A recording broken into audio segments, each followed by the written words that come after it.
আপনি কি ভেবেছিলেন আমি দুই সন্তানের বাবাকে বিয়ে করব? গলা ভেঙে কান্নায় ভেসে উঠল আনিকার কণ্ঠ। সামনে বসে থাকা মানুষটি নিঃশব্দ, মুখে কোনো প্রতিক্রিয়া নেই। সেই নীরবতা যেন আরো ভারী হয়ে উঠল ঘরের বাতাসে। আনিকা আবার কাঁদতে কাঁদতে বলল, আপনি শুনতে পাচ্ছেন না? আমাকে যেতে দিন। নিলয় ধীরে ধীরে চেয়ার থেকে উঠলেন। তার ওঠার শব্দে আনিকার সারা শরীর কেঁপে উঠল। ভেবেছিল হয়তো তিনি কিছু করবেন, কিন্তু নিলয় শান্ত কণ্ঠে বলল, দেখুন মিস আনিকা, এই পরিস্থিতি তৈরি হয়েছে আপনার কারণেই। আপনি কেন আমার মেয়েকে সেদিন সাহায্য করেছিলেন? এখন তারা আপনাকে মা বলে ডাকতে চায়। আনিকা তীব্র তাচ্ছিল স্বরে বলল, শিশুরা অনেক কিছুই চায়, তার মানে এই নয় সব চাওয়া পূরণ করতে হবে। আমি একজন অবিবাহিত মেয়ে, কেন আমি আপনাকে বিয়ে করব? নিলয় গভীর শ্বাস ফেললেন, যেন ক্লান্ত ভেতরটা সামলাতে চেষ্টা করছেন। আমি আপনার জীবনে কোনো স্বামীর অধিকার চাপিয়ে দেব না। শুধু আমার সন্তান দুটির মা হয়ে থাকবেন।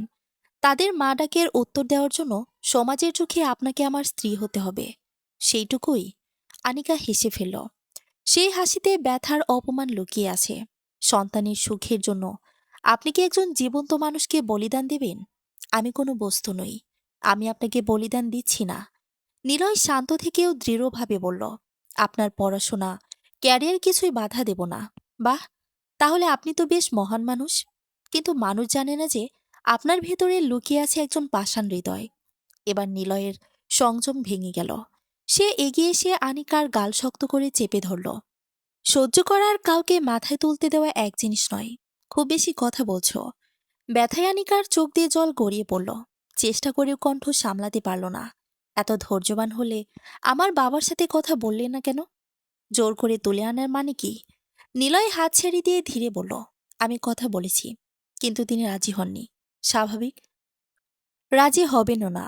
তাহলে বিষয়টা সেখানেই শেষ হওয়া উচিত ছিল।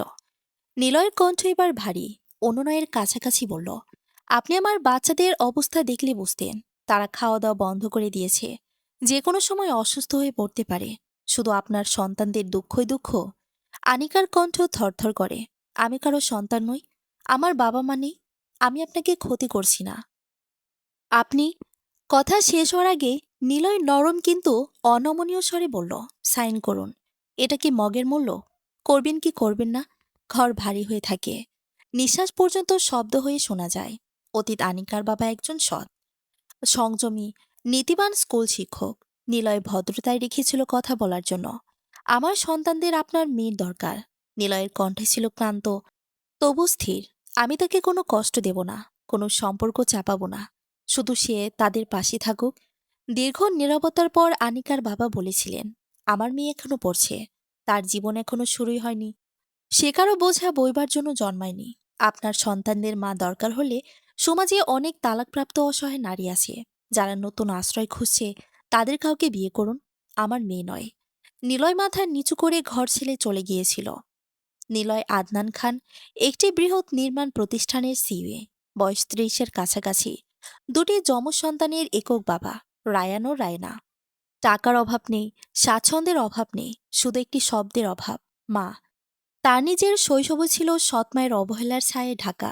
সেই স্মৃতি তাকে প্রতিজ্ঞাবদ্ধ করেছিল আর কখনো বিয়ে করবে না। কিন্তু সন্তানের আকুতি হৃদয়ের সব যুক্তিকে ভেঙে দিয়েছে। ফ্ল্যাশব্যাক, মা, আজ দেরি হয়ে গেছে, আর সময় নেই খাওয়ার। পেছন থেকে নাদিরা বেগম গলা উঁচু করে বললেন, তাহলে তুই তোর বাবার সঙ্গে যাসনি কেন? 12টা পর্যন্ত ঘুমাবে, তারপর উঠে পাগলের মতো চিল্লাবে দেরি হয়ে গেছে। মা, চিল্লাইও না, ভালো লাগছে না। এমনি দেরি হয়ে গেছে, এখন চিল্লানো খারাপ লাগছে? তাড়াতাড়ি উঠিসনি কেন? উঠাওনি কেন? ডাক দিলে তুই উঠিস? মা, তর্ক করো না তো, গেলাম। ক্যান্টিন থেকে কিছু খেয়ে নিস, টাকা আছে? আনিকা থেমে গেল। টাকা ছিল, কিন্তু বলবে কে? টাকা পেলে কে না চায়? তাই সে ধীরে বলল, না নেই। নাদিরা বেগম ব্যাগের ভেতর থেকে হাত ঢুকিয়ে তাড়াতাড়ি 100 টাকার নোট বের করে মেয়ের হাতে দিলেন। আনিকার নোটটা ব্যাগে রেখে দৌড়ে বেরিয়ে গেল। আজ সত্যি খুব দেরি হয়ে গেছে। ভ্যানে চড়ে কলেজের দিকে ছুটছিল সে। হঠাৎ রাস্তা যানজট, মাথা গরম হয়ে উঠল তার।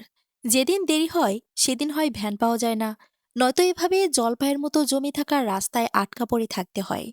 আনিকা বিরক্ত চোখে চারপাশ দেখে। জ্যামে বসে, বাসে বাইকে রিকশায় আটকে থাকা সময়ের মতো একঘেয়ে জিনিস দুনিয়ায় খুব কম। ঠিক তখনই পাশের গাড়িতে চোখ পড়ে তার। ছোট্ট এক মেয়ে কপালে অসহায় ভাঁজ ফেলে নিজের হাতে চুলে ব্যান্ড বাঁধার চেষ্টা করছে। কিন্তু তার ছোট হাতের কাছে এ কাজ কষ্টকর। চুল বারবার উস্কে পড়ে। আনিকার ভেতরে এক নরম স্রোত বয়ে গেল। সে ভ্যান থেকে নেমে গাড়ির কাছে গিয়ে কাছে নক করলো। মেয়েটি তাকালো। আনিকা ইশারায় জানালা নামাতে বলল। রায়না ভদ্রভাবে জানালা নামিয়ে দিল।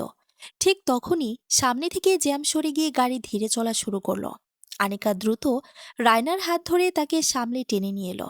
চুলের ব্যান্ডটা নিয়ে তাড়াহুড়ো তার চুল গোছিয়ে বেঁধে দিল। কোনো কথা নয়, কোনো প্রশ্ন নয়, শুধু মায়ের মতো সহজ এক স্পর্শ। এদিকে ভ্যান চালক তাড়াতাড়ি ডাকল, আপা ওঠেন, দেরি হইতেছে। আনিকা ব্যস্ত হাতে চুল বেঁধে শেষ করে দ্রুত ভ্যানে উঠে পড়ল। আর ভ্যান চলতে শুরু করলো। রায়না জানালার ধারে দাঁড়িয়ে রইল, চোখ স্থির, নীরব, যেন প্রথমবার কোনো মানুষ তাকে যত্ন দিয়ে স্পর্শ করেছে। ঘরটা নিস্তব্ধ। টেবিলের ওপর রাখা এগ্রিমেন্ট পেপারে পাতাগুলো নীরবে কেঁপে উঠছে বাতাসের ফ্যানে। এক ফোঁটা শব্দ নেই, শুধু দুজন মানুষের নিঃশ্বাসের টান টান ভার। আনিকার চোখ লাল, তার ভেতরে রাগ, ভয়, লজ্জা, অপমান সবকিছু গলিয়ে যাচ্ছে। নিলয় ধীরে এগিয়ে এসে টেবিলের ওপর রাখা কলমটা সামনে ঠেলে দিল। সাইন করুন। আনিকার বুকের ভেতরটা কেঁপে উঠল। আমি সাইন করব না। আপনি আমাকে জোর করতে পারেন না। নিলয়ের চোখে ক্লান্তির সাথে তীব্র দৃঢ়তা। হ্যাঁ, জোর করতে চায় না, কিন্তু পরিস্থিতি আমার হাতে নেই। সে শান্ত স্বরে মোবাইলটি বের করলো। একটা ভিডিও ওপেন করলো। রায়না সেই ছোট্ট মেয়ে মাথা নিচু করে কাছে। রায়ান তার পাশে বসে হাত ধরে আছে। দুজনে খাবারের প্লেট সামনে রেখে বসে আছে, কিন্তু কিছু খাচ্ছে না। নিলয়ের কণ্ঠ ভারী হয়ে ওঠে। 3 দিন ধরে তারা কিছু খাননি। ডাক্তার বলেছেন এভাবে চললে শরীর ভেঙে পড়বে। আনিকা ফিসফিস করে বলে, আমি তাদের কষ্ট দিতে চাইনি, জানি। নিলয় প্রথমবার চোখ নামিয়ে তাকালো, যেন তার ভেতরটাও ক্লান্ত হয়ে পড়েছে। তাই বলছি, আপনি সাইন না করলে আমি আর তাদের বাঁচাতে পারবো না। এক মুহূর্ত নীরবতার শ্বাস কাঁপা। আনিকা ঠোঁট কামড়ে বলল, আপনার বাচ্চাদের দায়িত্ব আমার না।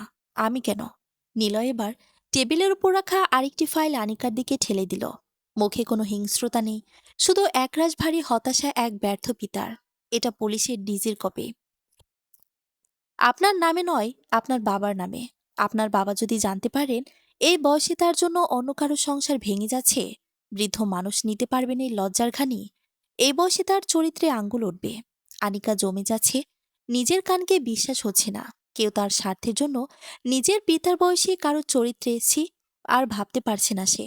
আপনার বাবার স্কুলের চাকরি। নিলয় থেমে গেল। কথা শেষ করতে হয়নি, শব্দগুলো ছুরি হয়ে বিঁধল। শুধু সন্তানদের জন্য নয়, এখন সেটা বাবার সম্মান পর্যন্ত এসে দাঁড়িয়েছে। আনিকার হাঁটু কাঁপছে। কলম হাতে নিচ্ছে, তবুও হাত স্থির নেই। অভিযোগটা মিথ্যে।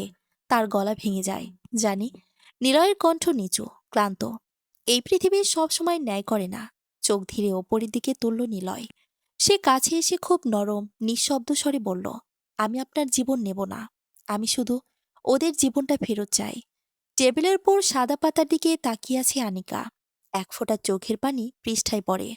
কাপা কাপা হাতে সাইন করার চেষ্টা করে, কিন্তু চোখের পানিতে সব ঝাপসা লাগছে। সাইন হয়ে যায়। কলমটা হাত থেকে পড়ে যায়। নিলয় চোখ বন্ধ করে এক লম্বা শ্বাস নিল। তার মুখে প্রশান্তি নেই, কেবল নিঃশব্দ পরাজয়। যেন জয়ী হয়ে একজন মানুষ হারিয়ে ফেলে নিজের ভেতরের সবকিছু। আনিকা উঠে দাঁড়ায়। তার হাঁটা ভারী, চোখ ফাঁকা। কাছের দরজায় পৌঁছাতে নিলয় ধীরে বলে ওঠে, আমি প্রতিশ্রুতি দিচ্ছি, আপনি চাইলে এই বিয়ে শুধু নামেই থাকবে। আনিকা থেমে যায়, কিন্তু পেছনে তাকায় না। তার ফিসফিস করা কণ্ঠ কাচের মতো ঠান্ডা গলায় বলে, নামেই থাকুক, কারণ আমার হৃদয়ে এর নাম প্রতারণা। চলে যায় রুম থেকে আনিকা।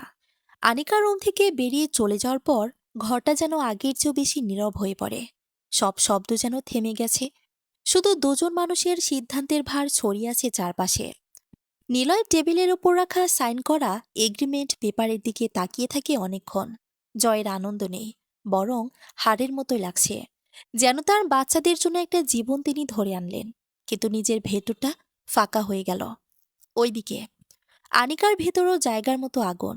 সে রাস্তায় বের হয়ে প্রথমবার মনে হচ্ছে হৃদয়ের ওপর চাপ পড়লে নিঃশ্বাসও ভারী হয়ে উঠছে। তার বুক ধুকপুক করছে। হাঁটাও ঠিক হচ্ছে না। মনে পড়ছে বাবার মুখ, স্কুলের শ্রেণীকক্ষ, নাদিরা বেগমের কোলাহল, নিজের স্বপ্ন, সবকিছু তার মাথায় ঘুরছে। ১ সপ্তাহ আগে সেই দিন থেকে দেরি হয়ে গিয়েছিল। স্যার অনেক বকা দিয়েছে। তাই আনিকা সিদ্ধান্ত নিয়েছে কলেজে কোনোদিন দেরি করবে না। তাই আজও সে দ্রুত পায়ে হাঁটছিল। ঠিক তখনই রাস্তার মোড়ে এসে আবার দেখল সে গাড়িটা। গাড়ির দরজা খোলা। রায়ান দাঁড়িয়ে আছে, চোখ লাল। মাটিতে বসে আছে ছোট্ট ছেলেটি। জুতার ফিতা খুলে গেছে, বাঁধতে পারছে না। বারবার চেষ্টা করছে, কিন্তু ২ হাতের কাঁচা অদক্ষতা তাকে ব্যর্থ করছে। রায়নার মুখে উদ্বেগ। মেয়েটা নিচু গলায় বলল, বাবা, রায়ান পারছি না। দেরি হয়ে যাচ্ছে স্কুলে। নিলয় ফোনে কারো সাথে কথা বলছিল। কিছুতে মিটিংয়ের সময় পাচ্ছে না। তার চোখে আবার সেই চাপ, সেই ব্যস্ততা। আনিকা প্রথমে এগিয়ে যেতে চাইল, আর মনে মনে ভাবছে কেন বারবার এদের সাথে দেখা হয়। আগের দিনও এই জন্য দেরি হয়ে গেছে। আজ আর তাকাবেও না। মানেই নাকি বাচ্চাদের? কেমন মা, ঠিকমতো রেডি করেও পাঠায় না। কিন্তু রায়ানের চোখের দিকে তাকাতেই তার ভেতরটা নরম হয়ে গেল। ঠিক আগের সেই দিনের মতো সে এগিয়ে গিয়ে বলল, এই তো আমি করে দিচ্ছি। রায়ান মাথা তোলে। আনিকা হাঁটু গেড়ে বসে তার জুতোর ফিতে সাজিয়ে গুছিয়ে বাঁধতে লাগলো খুব যত্ন নিয়ে। রায়ান ধীরে ধীরে বলল, আপনি আবার এলেন? আমি ভেবেছিলাম আপনি আর আসবেন না। আনিকার হাত থেমে গেল। এক মুহূর্ত সে নরম গলায় বলল, কেন আসবো না? রাস্তাটা তো আমারই। বলে হেসে দিল। রায়না কাছে এসে দাঁড়ালো। তার চোখে জল চিকচিক করছে। আপনাকে ওই দিন আমার খুব মামা লাগছিল। আনিকার বুক কেঁপে উঠল। নিলয় কথা শেষ করে ফিরে তাকালো। দৃশ্য দেখে থমকে গেল। আনিকা রায়নের ফিতা বাঁধছে। রায়না হাত ধরে দাঁড়ান। দুজনের মুখে এক ধরনের শান্তি। এক মুহূর্তের জন্য নিলয়ের চোখের ভেতর দিয়ে অজানা ঝড় বয়ে গেল। এতেই বুঝে নিল এসব কাকতালীয় নয়। আনিকা উঠে দাঁড়াতেই রায়ান ফিসফিস করে বলে উঠল, আপনি কি আবার চলে যাবেন? এক মুহূর্ত থেমে আনিকা বলল, হ্যাঁ, আজ যাব। কিন্তু দেখা হতে পারে আবার। এই আবার, এইটুকুই রায়ান রায়নার চোখে আলো জ্বালিয়ে দিল। এই আলো নিলয়ে দেখে ফেলল। বিয়েটা যেন বিয়েই হয়নি। না আলোকসজ্জা, না গানের শব্দ, না হাসি মুখে আশীর্বাদ, শুধু নিঃশব্দে দুজন মানুষের ভাগ্য বদলে গেল। নতুন ঘরের দরজা খুলতেই আনিকার মনে হলো সে যেন নিজের জীবনের নয়, অপরিচিত কারো গল্পে ঢুকে গেছে। ঘরটা সাজানো, কিন্তু ছোঁয়া নেই কোনো নারীর। সবকিছু যেন প্রয়োজনের জন্য রাখা, অনুভূতির জন্য নয়। আনিকা আয়নায় তাকায়, যেন নিজের প্রতিচ্ছবিকেই চিনতে পারছে না। তার বুকের ভেতর কাঁপুনি। আজ থেকে সে কারো মা নামে পরিচিত হবে। এক অচেনা মানুষের ঘর, যার সাথে তার কোনোদিন প্রেম ছিল না। আর সেই মানুষ নিলয় হঠাৎ দরজায় টোকা। আনিকার হুঁশ ফিরে, সে সোজা হয়ে দাঁড়ায়। নিলয় দরজার বাইরে। তার মুখে সেই চিরচেনা ঠান্ডা স্থিরতা, কিন্তু চোখের ভেতরে লুকানো অপরাধবোধ স্পষ্ট। আপনি ঘুমিয়েছেন ঠিকমতো? কণ্ঠে এক অদ্ভুত সতর্কতা, যেন ভয় আছে তাকে আঘাত না করে ফেলে। আনিকা কোনো জবাব দেয় না। নিলয় আস্তে যোগ করল, আজ বাচ্চারা খুব উত্তেজিত। আপনাকে দেখার জন্য, মানে আপনার সাথে দেখা করার জন্য অপেক্ষা করছে। কথাটা বলতেই তার চোখের কোণে অপরাধবোধের রেখা ঘন হয়ে উঠল। দেখুন, তিনি ধীর স্বরে বললেন, আমি প্রতিশ্রুতি রাখব না। কোনো বাধ্যবাধকতা আপনার উপর চাপাবো না। আপনার নিজের সীমার প্রতি আমি সম্মান রাখব। আনিকার বুক কেমন যেন চেপে আসে। যে মানুষ তাকে জোর করে বিয়ের কাগজে সাইন করিয়েছে, সেই আজ সম্মানের কথা বলছে। কথার সঙ্গে অনুভূতি মিলছে না। সবই যেন এক রহস্য। ড্রয়িং রুমে পা রাখতে আনিকা থমকে গেল। রায়ান আর রায়না দুজনেই দাঁড়িয়ে আছে। দুজনের চোখই লাল, কিন্তু সেই লালের ভিতর ছিল অদ্ভুত উজ্জ্বলতা, যেন হারিয়ে পাওয়া কাউকে দেখছে। রায়না ধীরে ধীরে এগিয়ে এলো। তার ছোট্ট হাত দুটো কাঁপছিল। মা, শব্দটা মুখে আটকে গেল। রায়ানের ছোট্ট গলা কেঁপে ওঠে। আমরা আমরা খাবো। আপনি রাগ করবেন না? আনিকার বুক ভেঙে চূর্ণ হয়ে গেল। যে দুটি শিশু মায়ের জন্য কাঁদছিল, সে হাঁটু গেড়ে বসল। রায়না ধীরে ধীরে সামনে আসলো, আর হঠাৎ দৌড়ে এসে তার গলায় জড়িয়ে ধরে বলল, মা। শব্দটা এতই ভাঙা, যেন বাচ্চাটির বুকের সব ব্যথা এই এক শব্দেই জমে আছে। আনিকার অনিচ্ছা থেকেও বাচ্চাটির মাথায় হাত রাখল। তার নিজের গলার অকারণে ভিজে উঠল। রায়ানও আস্তে এসে পাশে দাঁড়ায়, কিন্তু জড়িয়ে ধরল না। সে শুধু তাকিয়ে আছে, ভয়, তৃষ্ণা, নির্ভরতার অদ্ভুত মিশ্রণে। এই দুজনই কেন তাকে এত টানে আনিকা বুঝতে পারল না। কিন্তু একটাই অনুভূতি মাথায় ঘুরপাক খায়, এই শিশুরা মায়ের অভাবে কতটা শুকিয়ে গেছে। সবার সামনে নিজেকে সামলে রাখলেও ভেতরে ঝড় থেমে নেই। এটা কি তার জীবন? সে কি সত্যি মা হতে পারবে? নিলয় কি শুধু সত্যি বাচ্চাদের জন্য তাকে এনেছে, নাকি আরো কিছু আছে? নিলয়ের চোখে সেই গভীর অন্ধকার অপরাধবোধের সঙ্গে মেশা এক ধরনের নির্মম নিশ্চয়তা। একজন সাধারণ সিইওর চোখে এমন ছায়া থাকে না। কিছু একটা আছে খুব গভীরে, অন্ধকারে। খাবার টেবিলে বাচ্চাদের সামনে নিয়ে বসেছে তারা। হঠাৎ ফোন বেজে উঠল নিলয়ের। সে ফোন ধরতে তার কণ্ঠ পুরো বদলে গেল। ঠান্ডা, ধারালো কোনো আবেগ নেই। আমি বলেছি পরিষ্কার কাজ চাই, প্রমাণ থাকবে না। কাজ শেষ হলে লোকটাকে আমার কাছে আনবে। কথা বলতে বলতে সে টেবিল থেকে উঠে জানালার পাশে গেল। তার চোখে দৃষ্টি তীক্ষ্ণ, আর কণ্ঠে এমন ভয়হীন শক্তি যা কোনো সাধারণ ব্যবসায়ীর হতে পারে না। তার শব্দগুলো ছুরি দাঁড় দেওয়ার মতো শীতল। আনিকা নিঃশব্দে তাকিয়ে আছে। নিলয় কথা শেষ করে ঘুরে তাকায়। হঠাৎই তার মুখ বদলে গেল, যেন আগের মানুষটি ফিরে এসেছে। বাচ্চাদের সামনে এসব কথা বলা ঠিক হয়নি, সে নিচু স্বরে বলল। কিন্তু আনিকার মন ইতিমধ্যে ভয়ের ঠান্ডা ছায়ায় ঢেকে গেছে। এই মানুষটা আসলে কে? শুধু সিই নাকি আরো বড়, আরো অন্ধকার কোনো পরিচয় লুকিয়ে আছে? রায়না তার হাত চেপে ধরে বলল, মা, তুমি থাকবা তো? সে জানে এই বাড়িতে তার পথ সহজ হবে না। এই মানুষটার কাছে আসলে কেমন অন্ধকার লুকানো আছে তা সে এখনো জানে না। কিন্তু এই দুই শিশুর ক্ষুধার্ত চোখ তার সিদ্ধান্ত বদলে দিয়েছে।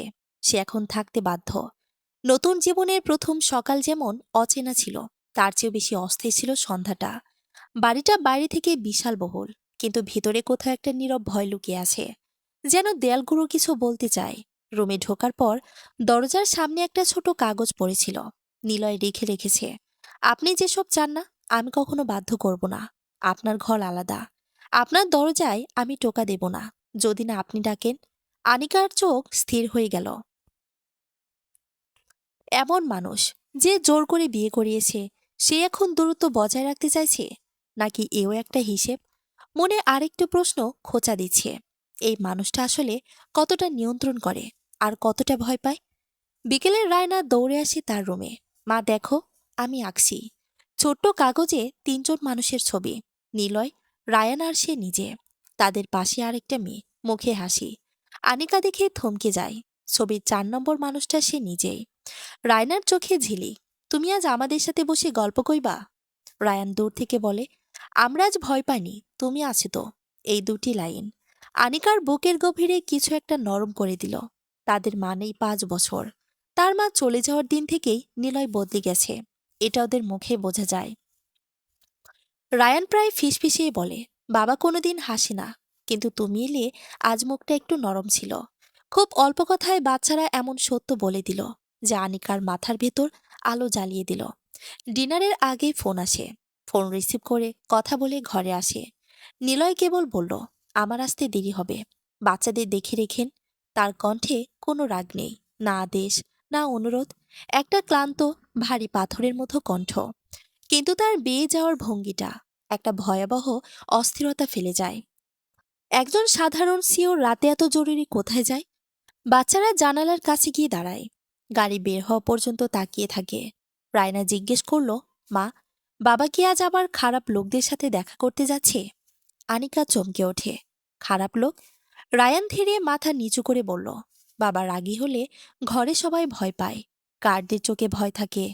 মা বলতো, বাবাকে কেউ রাগানোর সাহস দেখায় না।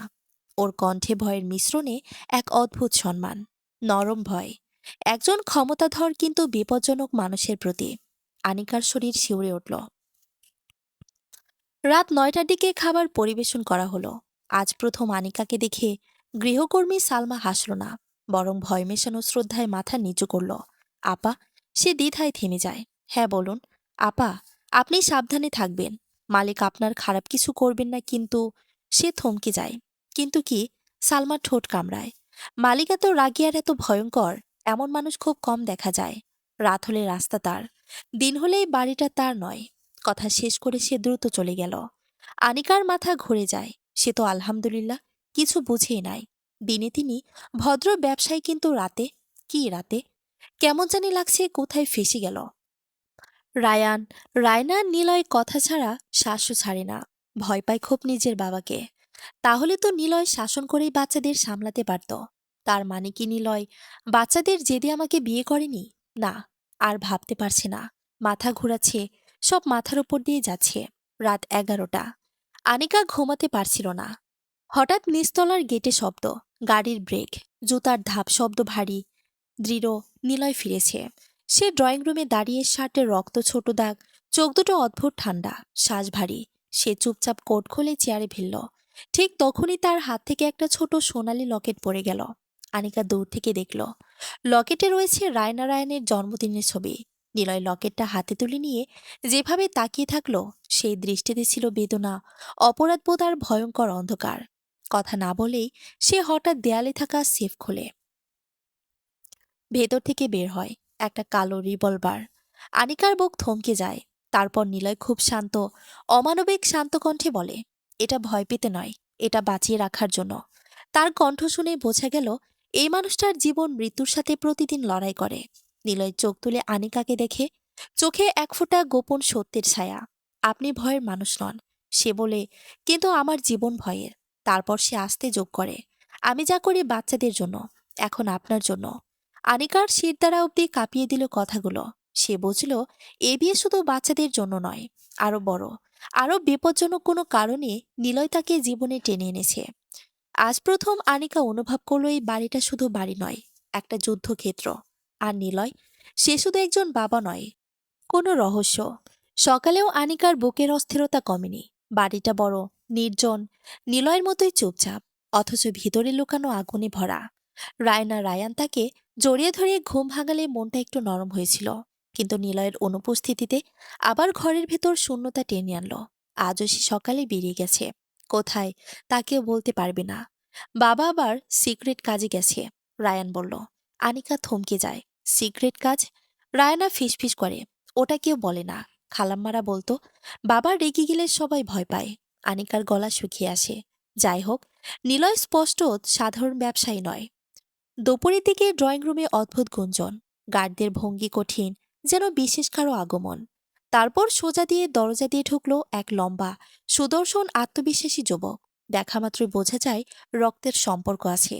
চেহারায় নিলয়ের কিছু ছাপ, কিন্তু চোখে অন্যরকম উষ্ণতা। স্বভাবটা অনেক বেশি খোলা। হাই, আমি আরিয়ান, নিলয়ের চাচাতো ভাই। আনিকা বিনীত মাথা নেড়ে দাঁড়ালো, কিন্তু আরিয়ান নিজের মতোই হাসল। আমি শুনেছি বিয়ের খবর, কিন্তু নিলয় তো আমায় জানায়নি, তাই নিজেই আসলাম ভাবি দেখতে। গলায় একটু দুষ্টু অভিযোগ আর অবাক স্বর। তার চোখ প্রথমবার যখন আনিকার উপর পড়ল, দৃষ্টিটা বদলে গেল, থেমে গেল। তার ধীর কণ্ঠ বলল, তুমি আনিকা, তাই তো? নিলয়ের চয়েস যেমনই হোক, এই প্রথম বোধ হয় সে একটা সঠিক কাজ করেছে। আনিকা জবাব দেওয়ার আগেই রায়না দৌড়ে এসে আরিয়ানের হাতে ঝুলে যায়। আরিয়ান চাচা। আরিয়ানের হাসি পুরো রুম ভরিয়ে দেয়। কি রে রাজকন্যা, আমাকে ভুলে গেছিস? এই দৃশ্য দেখে আনিকার মনে হলো বাড়িটায় গিয়ে প্রথমবার প্রাণ এনেছে। আরিয়ান আচরণে উষ্ণ, কিন্তু চোখে একদমই অন্যরকম বুদ্ধি খেলা করছে, যে বুদ্ধি নিলয়ের চোখে নেই। আরিয়ান সোফায় বসে আনিকার দিকে তাকালো। তুমি কি ভয় পাচ্ছ? প্রশ্নটা এত নিখুঁতভাবে বলল যেন মনের ভেতর ঢুকেই দেখে ফেলেছে। আনিকা চমকে যায়। আরিয়ান নরম স্বরে বলে, নিলয় ভয়ঙ্কর মানুষ জানে, কিন্তু সে অন্য কারো চেয়ে নিজেকে সবচেয়ে বেশি শাস্তি দেয়। এই লাইনটা অদ্ভুতভাবে সত্যি শোনায়। তুমি চাইলে বলতে পারো আমাকে। আরিয়ান কথাটা এমনভাবে বলল যেন অধিকার খাটাচ্ছে। আমার স্বামীর কথা তাকে কেন বলবো? আনিকা মনে মনে ভাবল। কিন্তু এটাও খুব পরিষ্কার, সে শুধু শুনতেই চায় না, সে পর্যবেক্ষণ করছে। আনিকার প্রতিটি প্রতিক্রিয়া পড়ছে। এমন এক তীক্ষ্ণ দৃষ্টি মাফিয়ার লোক ছাড়া আর কারো হয় না। অল্প পরে দরজায় শক্ত শব্দ। নিলয় ঢুকল, মুখ কঠিন, চোখ আরো কঠিন। আরিয়ান উঠে দাঁড়ালো। ভাই, কতদিন পর? নিলয় কোনো হাসি দিল না, শুধু তাকিয়ে রইল আরিয়ানের দিকে।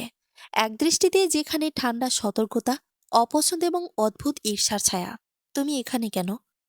নিলয়ের কণ্ঠ অত্যন্ত ঠান্ডা। আনিকা অবাক হয়ে বলে, এ কেমন কথা বলছেন আপনার ভাই? সে তো আসতেই পারে। নিলয় পলক আনিকার দিকে তাকায়। চোখে কোনো রাগ নেই, বরং শান্ত, কিন্তু এতই শান্ত যে মনে হচ্ছে ঝড়ের আগামবাণী। আরিয়ান ব্যঙ্গ। নিলয়ের চল শক্ত হয়ে যায়। আনিকা আড়ালে দাঁড়িয়ে অনুভব করল দুই ভাইয়ের মাঝে কিছু আছে, বিশ্বাসঘাতকতা কিংবা রক্তের শত্রুতা। নিলয় শান্ত গলায় বলল, দোষ নেই, কিন্তু পরের বউ বেশি দেখা তো সুপুরুষের লক্ষণ না। আরিয়ান আনিকার দিকে তীক্ষ্ণ দৃষ্টিতে তাকিয়ে বলে, বেশি কোথায়, একবারই তো দেখলাম। বড় কষ্ট পেলাম ভাবি, আপনার ভবিষ্যতের কথা ভেবে। আনিকা অবাক হয়ে তাকিয়ে আছে, মানে এই বাড়িতে যেন অবাক হওয়ারই শেষ হচ্ছে না। অথচ সে আসছে মাত্র 2 দিন হলো।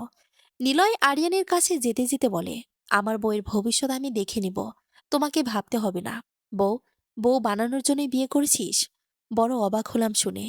এটা শুনে নিলয়ের রাগ আকাশ ছুঁয়ে যায়। সে একবার আনিকার দিকে তাকায়, যে ঠায় রোবটের মতো দাঁড়িয়ে আছে। কে কি বলছে কিছুই মাথায় ঢুকছে না। নিলয় নিজের রাগ কন্ট্রোল করে বলে, গেট আউট। আরিয়ান চলে যাওয়ার সময় হালকা গলায় বলল, আনিকা, আবার দেখা হবে তোমাকে নিয়ে। আমার আরো অনেক কথা বলার আছে। তার এই কথা নিলয়ের মুখের রং বদলে দিল। নিলয় গটগট করে সিঁড়ি দিয়ে ওপরে চলে গেল। আনিকা দাঁড়িয়ে আছে, তার কোনো হেলদোল নাই। রাতে নিলয় আনিকার রুমের সামনে এসে থামল। দরজায় টোকা দিল না, শুধু নিঃশব্দে কয়েক সেকেন্ড দাঁড়িয়ে রইল। তার ছায়া দরজার নিচ দিয়ে ঢুকে ফ্লোরে নড়ছিল। একটু পর সে নিচু কণ্ঠে বলল, আরিয়ানের থেকে দূরে থাকবেন। আনিকার বুক ধড়াস করে ওঠে। কেন? নিলয় ঠান্ডা কণ্ঠে বলল, কারণ সে আমাকে ধ্বংস করার লোকেদের মধ্যে একজন। নীরবতা। তারপর ফিসফিস করে বলল, আর আমার জীবন যতটা অন্ধকার, তার থেকে 4 গুণ বেশি। আনিকা শুনে হাড় পর্যন্ত ঠান্ডা হয়ে গেল। নিলয় চলে যায়। বাতাসও যেন তার সাথে ভারী হয়ে ওঠে। রাতে আনিকার ঘুম আসছিল না। বাড়ির নীরবতাটা আজ যেন বাড়তি ভারী। নিলয় আর আরিয়ানের কথোপকথন মাথায় ঠুকঠুক করছে। দুজনের মাঝে যে ইতিহাস আছে, তা কেবল ভাই ভাই ঝগড়া নয়, এর ভেতর রক্তের দাম আছে। সকালে আনিকার ঘুম ভাঙল দরজায় টোকা শুনে। মা, ফিসফিস করে বলে রায়না। দরজা খুলতে মেয়েটা ভয়ের তো চোখে জড়িয়ে ধরল। আমি একটা স্বপ্ন দেখেছি, বাবা পড়ে যাচ্ছিল, কেউ ধাক্কা দিচ্ছিল। আনিকার বুক কেঁপে উঠল। আনিকা তাও নিজেকে শান্ত করে বলে, মা, এটা কেবল স্বপ্ন। আর স্বপ্ন সত্যি হয় না। রায়ান পাশেই দাঁড়িয়ে, মুখ গম্ভীর করে দাঁড়িয়ে আছে। বাবা রাতেও ঘরে আসেনি। আনিকা কি বলবে, সে কিছুই বুঝছে না। দুই ভাই সম্পর্কে আগের দিনের উত্তেজনা মনে পড়তেই আনিকার হাত পা ঠান্ডা হয়ে আসে। নাস্তা বানাতে সালমাকে ডাকতেই সালমা ভয় মেশানো গলায় বলল, আপা, গতকাল আরিয়ান সাহেব আসবেন জানে গার্ডরা তটস্থ হয়ে গিয়েছিল। কেন? সালমা চোখ সরিয়ে বলল, ওদের দুজনের অতীত খুব ভয়ঙ্কর। কি অতীত? আমি জানি না আপা। কথা বলেই ফিরে গেল। আনিকার শ্বাস আটকে গেল। যদি দুজনেই এমন হয়, তাহলে এ বাড়িতে তার থাকা মানে তো ধীরে ধীরে আগুনের ভেতরে হাঁটা। দুপুরে আনিকা বেরিয়ে গেল কিছু জিনিস আনতে। ড্রাইভার দরজায় দাঁড়িয়ে বলল, মালকিন, স্যার বলেছেন বাইরে গেলে আমাকে সঙ্গে নিতে। আনিকা যাই বলো, তার কথার কোনো মূল্য নেই এখানে। বাধ্য হয়ে নিয়ে গেল। গাড়ি চলার মাঝে দেখা গেল জ্যাম, নড়াচড়া নেই। আনিকা জানালা দিয়ে তাকিয়ে রইল। রোদে ভিজে থাকা রাস্তায় একটা ছোট ছেলে দাঁড়িয়ে কাঁদছে। তার জুতোর ফিতা খুলে গেছে। মা বাবা নেই পাশে। অনিচ্ছা থাকা সত্ত্বেও আনিকার বুকের ভিতর পুরনো দিনের সেই মমতা জেগে উঠল। জানালা খুলে বলল, এই, এসো, ফিতাটা বেঁধে দেই। ছেলেটা প্রথমে ভয় পেল, তারপর এগিয়ে এলো। আনিকা হাঁটু গেড়ে বসল, ধীরে জুতার ফিতা বেঁধে দিল। হাওয়ার মতো নরম সরে বলল, এভাবে পায়ে পা লাগিয়ে পড়ে যাবে। ছেলেটা হেসে উঠতেই হঠাৎ পাশের চকচকে গাড়ির দরজা খুলে গেল। আরিয়ানের কণ্ঠ ভেসে আসলো, বাচ্চাদের জুতার ফিতা বাঁধার ইচ্ছা তোমার পুরনো থেকেই নাকি? আমার ভাইকে ভুলে যাবার একটা চেষ্টা? আনিকা চমকে তাকালো। আরিয়ান দাঁড়িয়ে আছে, চোখে অদ্ভুত দৃষ্টি, উষ্ণতা। না, অন্য কিছু। আপনি এখানে আমায় ফলো করছেন? যেখানে সমস্যা আমি সেখানেই থাকি। আরিয়ানের ঠোঁটে রহস্যময় হাসি। তবে তুমি যেখানে সেখানে উপস্থিত হওয়া আলাদা ব্যাপার। ড্রাইভার জানে তাকে গাড়িতে উঠতে হবে। তাই আনিকা গাড়িতে উঠে যায়। গাড়ি চলতে শুরু করতেই আরিয়ান পিছন থেকে বলে উঠল, বউ হও মানে বন্দি হইও না। আনিকা, সতর্ক থেকো। আমার ভাই কখনো কারো ভালোবাসা ধরে রাখতে পারে না। আনিকার শরীর কেঁপে ওঠে। কেন যেন মনে হয় আরিয়ানের এই কথার সত্য লুকিয়ে আছে। বিকেলে বাড়িতে ঢুকতে সিঁড়ির কাছে দাঁড়িয়ে আছে নিলয়। কিন্তু আজ তাকে দেখে আনিকার পা থমকে গেল। কারণ এই সময় নিলয় বাসায় থাকে না। যদিও অবাক হয়নি, কারণ নিলয়ের আসার যাওয়ার কোনো সময় ঠিক নেই। তার চোখ লাল। কোথায় ছিলেন? আনিকা প্রথমবার প্রশ্ন করল। নিলয় তাকালো। চোখে এমন ক্লান্তি যেন মানুষটা কোনো মরণ ক্ষেত্র পেরিয়ে এসেছে। আপনি বাইরে ছিলেন? নিলয় জিজ্ঞেস করল খুব নরম স্বরে। হ্যাঁ। একাই? কণ্ঠ অদ্ভুত ঠান্ডা। না, রাস্তায় আরিয়ান। প্রশ্নটি ছুরির মতো ছুড়ল নিলয়। আনিকা চুপ। নিলয়ের গলা হঠাৎ শক্ত হলো। আপনি তার কাছ থেকে দূরে থাকুন। আপনি আমাকে বিয়ে করেছেন, বন্দি করেননি। আমি কি করব সেটা আমার ব্যাপার। আনিকার কণ্ঠ প্রথমবার এত দৃঢ়। নিলয়ের চোখে এক মুহূর্তের জন্য ভেঙে পড়ল। আমি জানি, সে বলল ধীরে, কিন্তু আরিয়ান, সে আমার রক্ত হলেও আমার অর্ধেক শত্রু। আনিকা শ্বাস বন্ধ করে শুনল। সাবধানে থাকবেন। নিলয় ফিসফিস করে বলল, কারণ আপনার কিছু হলে আমি নিজেকে ক্ষমা করব না। এই লাইনটা আনিকার বুক কাঁপিয়ে দিল। এটা আদেশ নয়, এটা ভয়, কারোর জন্য ভয়।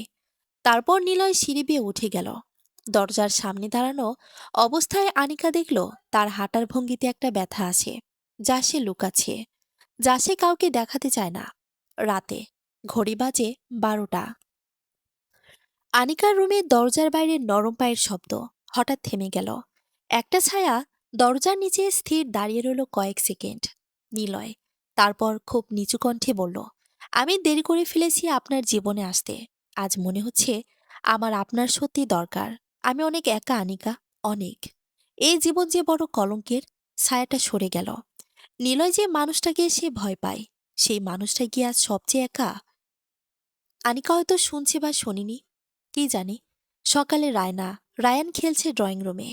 আনিকা রান্নাঘরের কাউন্টারের পাশে দাঁড়িয়ে নাস্তার দিকে তাকিয়ে আছে, কিন্তু খিদে নেই। হঠাৎ গেট খুলে যাওয়ার শব্দ, মসলিন, নিশ্চুপ পায়ের শব্দ। একজন মানুষ ঢুকলো বাড়ির ভেতর। নিলয় নয়, আরিয়ান। আজ মুখে নেই দুষ্টুমির হাসি, চোখে অদ্ভুত সিরিয়াস ছায়া। সুপ্রভাত ভাবি। তার কণ্ঠ আজ স্বাভাবিকের চেয়ে নরম। আনিকা অবাক, আপনি এত সকালে?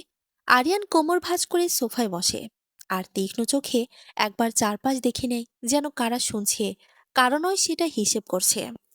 নিলয় বাসায় নেই, জানতাম। এই লাইনটি ইচ্ছা করেই বলা। আনিকা সতর্ক হয়ে যায়, আমার আপনার সাথে কিছু কথা ছিল। কি কথা?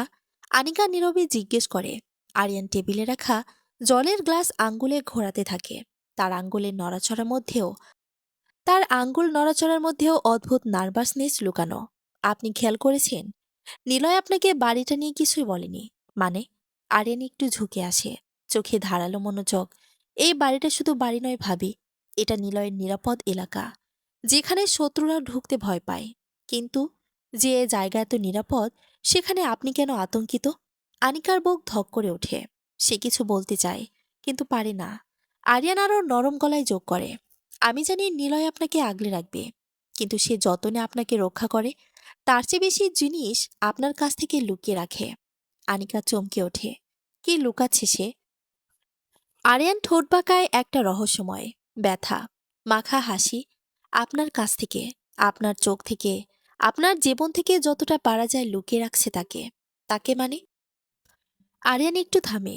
গলার ভেতর জমে থাকা কথাটা যেন খুব বোঝা হয়ে আসে। নিলয় মাত্র একটাই মানুষকে ভয় পায়, তার জীবনের একমাত্র দুর্বল জায়গা। সে সরাসরি আনিকার চোখে তাকায়। আপনি? আনিকা হতবাক। এবার আরিয়ান ধীরে উঠে দাঁড়ালো। আপনি যতই তাকে এড়িয়ে চলতে চান, সে আপনার থেকে চোখ সরাতে পারবে না। কারণ তার জীবনে কেউ ছিল না যাকে হারানোর ভয় সে এতটা পোষণ করে। আনিকা কিছু বলতে পারে না। ঘরটা টানটান নীরবতায় ভরে যায়। ঠিক তখনই গেটের বাইরে গাড়ি থামার শব্দ, পায়ের ভারী চাপ, বাতাস হিম হয়ে গেল। নিলয়। সে ঢুকলো দরজার ভেতর। চোখ সরাসরি আনিকার আরিয়ানের মাঝে। চোখে অদ্ভুত ছায়া, ঠান্ডা, তীক্ষ্ণ। আরিয়ান হালকা হেসে উঠে বলে, ও, তুমি এসে গেছো ভাই। নিলয়ের কণ্ঠ বরফের মতো ঠান্ডা। তুমি এখানে কেন? আরিয়ান এগিয়ে এসে খুব শান্ত গলায় বলল, ভাবির খবর নিতে এসেছিলাম। তাকে তো এ বাড়িতে একা ফেলে রেখেছ। নিলয় এক পা এগিয়ে এলো। তার চোখে আগুন নেই, বরং এক নীরব হুমকি, যা চিৎকারের থেকে ভয়ঙ্কর। তার খবর নেওয়া আমার কাজ, তোমার নয়। আরিয়ান থামল না। এবার ফিসফিস করে বলল, তার ভয় তোমার কারণে নিলয়। আরিয়ানের পেছন দিয়ে গিয়ে নিলয় শুধু বলল, বেরিয়ে যাও। আরিয়ান দরজার কাছে এসে শেষ লাইন ছড়ে দিল, ভাবি, সাবধানে থাকবেন। আপনার জীবনটা এখন আর আপনার নেই। যেই নিতে চাইবে সে নিলয় নয় আর কেউ, কেউ যাকে আপনি এখনো চেনেন না, বলে চলে যায়। ঘর নিস্তব্ধ ছেয়ে গেল। নিলয় ধীরে ফিরে আনিকার দিকে তাকায়। আনিকার বুকের ভেতর ছটছট করছে। সে কাউকে কিছু বোঝাতে পারছে না। চোখে রাগ নিয়ে একটা তীব্র গভীর হতাশা। আপনি কেন তার সাথে কথা বললেন? নিলয় প্রশ্ন ছড়ে। আনিকার গলায় শব্দ আটকে যায়। আমার তো জানাই ছিল না সে আসবে। নিলয়ের কণ্ঠ নিচু, ভারী। আরিয়ান সহজ মানুষ নয়। সে কোনো কথা বলার জন্য শুধু বলে না, ওর প্রতিটা কথাই চাল। আনিকা আবারও ভয় পায়, কিন্তু এবার ভয়টা শুধু নিলয়ের নয়, আরিয়ানেরও। নিলয় একটা দীর্ঘ শ্বাস নেয়। আপনি আজ যা শুনলেন তার অর্ধেক সত্য আর অর্ধেক ফাঁদ। আনিকা কাপা গলায় বলে, তাহলে আসল সত্য কোনটা? সত্যটা আপনি জানবেন, কিন্তু যেদিন জানবেন, আপনার জীবন আর আগের মতো থাকবে না। দুজনের মাঝে নীরবতা, ভয়, সত্য, অনিশ্চয়তা সবকিছুই জমে আছে।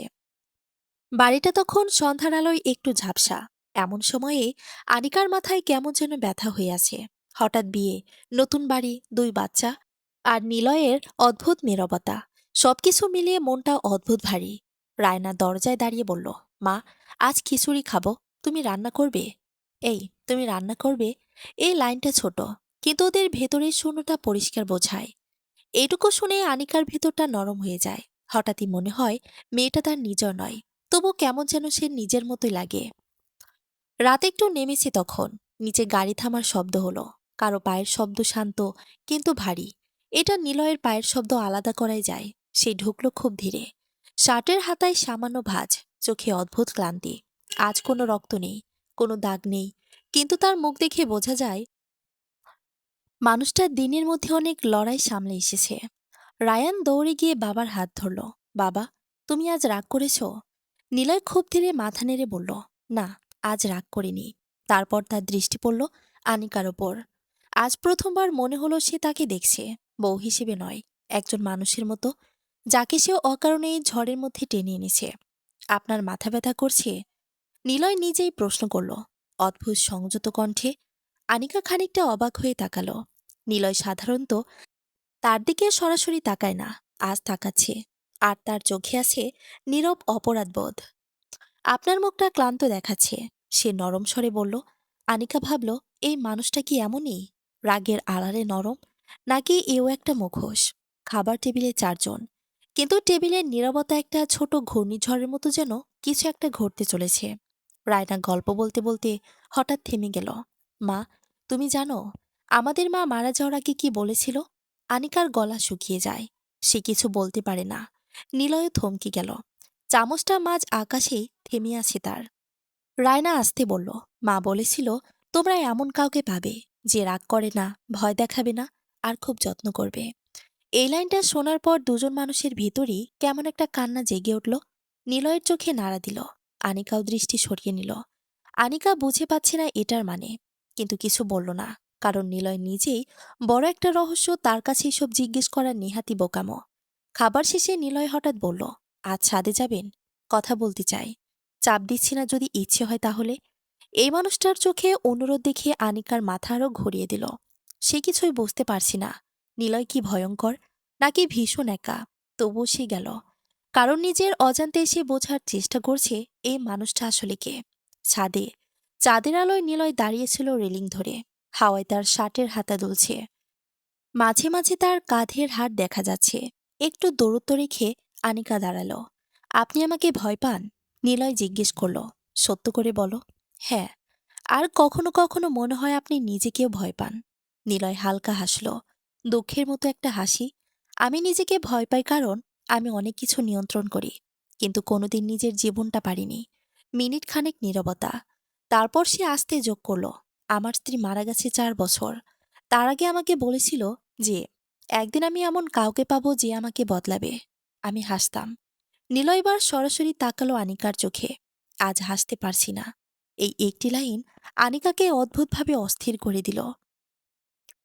সে ভয়ে সরে গেল না, বরং মনে হলো সে মানুষটা তার সামনে নিজের সব দেওয়াল নামিয়ে দাঁড়িয়েছে। ঠিক তখনই সাদের দরজার কাছে একটি শব্দ। আরিয়ান দাঁড়িয়ে আছে, চোখে তীক্ষ্ণ, শান্ত দৃষ্টি, মুখে স্বাভাবিক হাসি, কিন্তু চোখ দুটো মাফ করবেন। সে বলল, নিচে আলো নিভে গেছে, ভেবেছিলাম কেউ আছে কিনা। কথা শেষ করার আগে নিলয়ের গলা ঠান্ডা হয়ে গেল। শুনতে আসছিলে? আরিয়ান হাসল। ভাই, তোমার কণ্ঠ পুরো বাড়ি নাড়া দেয়, লুকানো যায় না। তারপর সে আনিকার দিকে তাকালো এক দৃষ্টিতে, যেখানে ভয় নেই, বরং অদ্ভুত আগ্রহ। ভাবি, আপনাকে একটা কথা বলবো। আনিকা জানে আরিয়ান যখন মুখ খোলে তখনই আনিকার ভয় লাগে। তাও নিজেকে শান্ত করে বলে, জি বলুন। আরিয়ান আনিকার দিকে একদৃষ্টিতে তাকিয়ে থেকে বলে, আপনি এখন ঝড়ের মধ্যাকার শান্ত মানুষ। আনিকা কিছু বুঝে ওঠার আগে নিলয় সামনে এসে দাঁড়ালো। রক্ষক সুলভ কিন্তু রাগে নয়, একটা নিঃশব্দ অধিকার। আরিয়ান নাম ধরে ডাকলাম, যাবে? এই দৃশ্য দেখে আনিকা বুঝল এ বাড়িতে শুধু বাচ্চাদের কারণে না, আরো গভীর দুই ভাইয়ের ইতিহাসে একটা পুরনো দাগে সে অনিচ্ছায় ঢুকে গেছে। ছাদ থেকে নামার পর আনিকার মনে অদ্ভুত একটা অস্বস্তি রয়ে গেল। নিলয়ের কথা, তার চোখে টেনে রাখা দুঃখ, আরিয়ান এসে যে অদ্ভুত কথাগুলো বলা, সব মিলিয়ে যেন মাথার ভেতর একটা শব্দহীন ভার তৈরি হয়েছে। বাড়িটা তখন প্রায় নিস্তব্ধ। দূরে কোথাও একটা ঘড়ির টিকটক শব্দ ছাড়া কিছুই শোনা যাচ্ছে না। আনিকার নিজের ঘরে ঢুকে দরজাটা বন্ধ করে দিল। এ বাড়িতে সে এখন বউ নামে পরিচিত, কিন্তু সে নিজেকে ঠিক কিছুই মনে করতে পারছে না। না অতিথি, না আপন, একটা অব্যক্ত মাঝখানের জায়গায় আটকে আছে। হঠাৎ চোখ পড়ল টেবিলের নিচে রাখা তার ব্যাগটা। বেশ অযত্নেই পড়ে আছে, যেন তাকিয়ে হাজারো অভিযোগ দিচ্ছে। ব্যাগটা আলতো করে বিছানায় রাখতেই ভেতর থেকে একটা বই বেরিয়ে পড়ল, কলেজের নোটবুক। এটাই তার নিজের জগৎ, যেখানে নিলয় নেই, আরিয়ান নেই, অচেনা সম্পর্ক নেই, বাচ্চাদের আকুল চোখ নেই। শুধু সে আছে আর তার স্বপ্ন। বইটা খুলে কিছু লিখতে গিয়ে দেখল হাত কাঁপছে। এ বাড়িতে আমি কি থাকতে পারবো? মনে মনে প্রশ্ন এলো, কিন্তু উত্তর নেই। নিচতলায় নিলয় তখন খাবার টেবিল গুছিয়ে রাখছে। এটা তার স্বভাব না। সে সাধারণত কোনো গৃহস্থালির কাজে হাত দেয় না, তবুও আজ করছে। মিস্টার রহমান, নিলয়ের চাচা, সিঁড়ির সামনে এসে দাঁড়ালেন। বাড়িতে নতুন মানুষ এসেছে, এটা তো শুভ। নিলয় নিলয় থেমে গেল, ম্লান স্বরে বলল, আমি জানি না তার জন্য এটা কতটা শুভ হলো। চাচার কাছে এসে ধীরে বললেন, মেয়েটা ভালো, তার চোখে ভয় আছে, কিন্তু তাতে ময়লা নেই। নিলয় তাকালো না, কিন্তু তার আঙ্গুলের নড়াচড়া থেমে গেল। সে ইচ্ছে করে আসেনি। নিলয়ের স্বর নিচু, স্বার্থে বাধ্য করে আনলাম তাকে। নিরাপত্তা দেওয়া ছাড়া আমার আর কিছু করার নেই। চাচা শান্তভাবে বললেন, তাহলে নিরাপত্তা দাও, কিন্তু মনে রেখো, ভালোবাসা না দিলে নিরাপত্তা কখনো পুরো হয় না। নিলয় এবার থমকে তাকালো, কিন্তু কিছু বলল না। রাত 10:30। আনিকার ঘর দরজায় নরম ঠোকাঠুকি। আনিকা চমকে উঠে দরজা খুলতে গেল। রায়না দাঁড়িয়ে আছে, চুলগুলো এলোমেলো, চোখে ঘুম ঘুম ভাব। মা, আমি তোমার রুমে ঘুমাতে পারি? প্রশ্নটা খুব ছোট, কিন্তু তাতে এতটাই নির্ভরতার আর্জি যে কারো মন নরম হয়ে যায়। কেন, কিছু হয়েছে? আনিকা মাথায় হাত বুলিয়ে জিজ্ঞেস করল। রায়না ধীরে বলল, মা, আজ তোমার সাথে ঘুমাতে ইচ্ছে করছে। আমি ঘুমালে কি তুমি কি রাগ করবা? শিশুর মনের ভয় কত সংবেদনশীল। না মা, রাগ করব না, চলো ভেতরে। রায়না বিছানায় উঠতে রায়ানো এসে দাঁড়ালো দরজায়। কিছু না বলে শুধু চোখে সে একরাশ নিঃশব্দ অনুরোধ। আনিকা তাদের দুজনকে দুপাশে নিয়ে শুয়ে পড়ল। বাচ্চা দুটো হঠাৎ করে তাকে জড়িয়ে ধরল, যে এটা তাদের জীবনের নিরাপদ জায়গা। কিন্তু নিজের জীবনে কি নিরাপদ ঠিকানায় আছে? এদিকে আরিয়ান বারান্দায় দাঁড়িয়ে সিগারেট ধরিয়েছে। ধোয়া উঠতে উঠতে তার চোখে একটা হিসাবি ভাব। ভাবি, ঝড়ের মধ্যকর শান্ত মানুষ। নিজেরই বলা কথা মনে পড়ে আরিয়ানের মুখে ছোট্ট হাসি। নিলয় দরজা খুলে বের হয়ে এলো। দৃষ্টি ঠান্ডা, কিন্তু অস্থির নয়। তুই দূরে থাক, স্বর নিচু, শক্ত। আরিয়ান সিগারেটের ধোঁয়া ছাড়ল। দূরত্ব আমি মানি, কিন্তু তুমি যে সত্য লুকিয়ে রাখো সেটা তো তুমি নিজেই জানো। নিলয়ের চোখে এবার স্পষ্ট সতর্কতা। আমার পরিবারের কাছ থেকে দূরে থাক আরিয়ান, ওদের আমি নিজের ভুলগুলো থেকে রক্ষা করতে চাই। আরিয়ান সোজা হয়ে দাঁড়ালো। চোখে 1 সেকেন্ডের জন্য অদ্ভুত তীক্ষ্ণতা দেখা গেল। দেখা যাক কে কাকে রক্ষা করতে পারে। তাদের অতীতের ফাটলটা একথায় আরো খানিকটা দৃশ্যমান হয়ে উঠল। রাত গাঢ় হয়ে এসেছে। আনিকার ঘরে দুটো ছোট বাচ্চা গভীর ঘুমে, কান্নাহাসির মিশ্র নিঃশ্বাস তাদের। আনিকা জানালার ধারে বসে আছে, বইটা খোলা, কিন্তু মন পড়ায়নি। আমি খুশি নেই এই বিয়েতে, কিন্তু আমি নিষ্পাপ বাচ্চাদের ছেড়ে যেতে পারছি না। তার চোখ গড়িয়ে এক ফোঁটা পানি পড়ল, কিন্তু গলা শক্ত। নিচে উঠোনে নিলয় দাঁড়িয়ে তাকে দেখছে, দৃষ্টি নরম।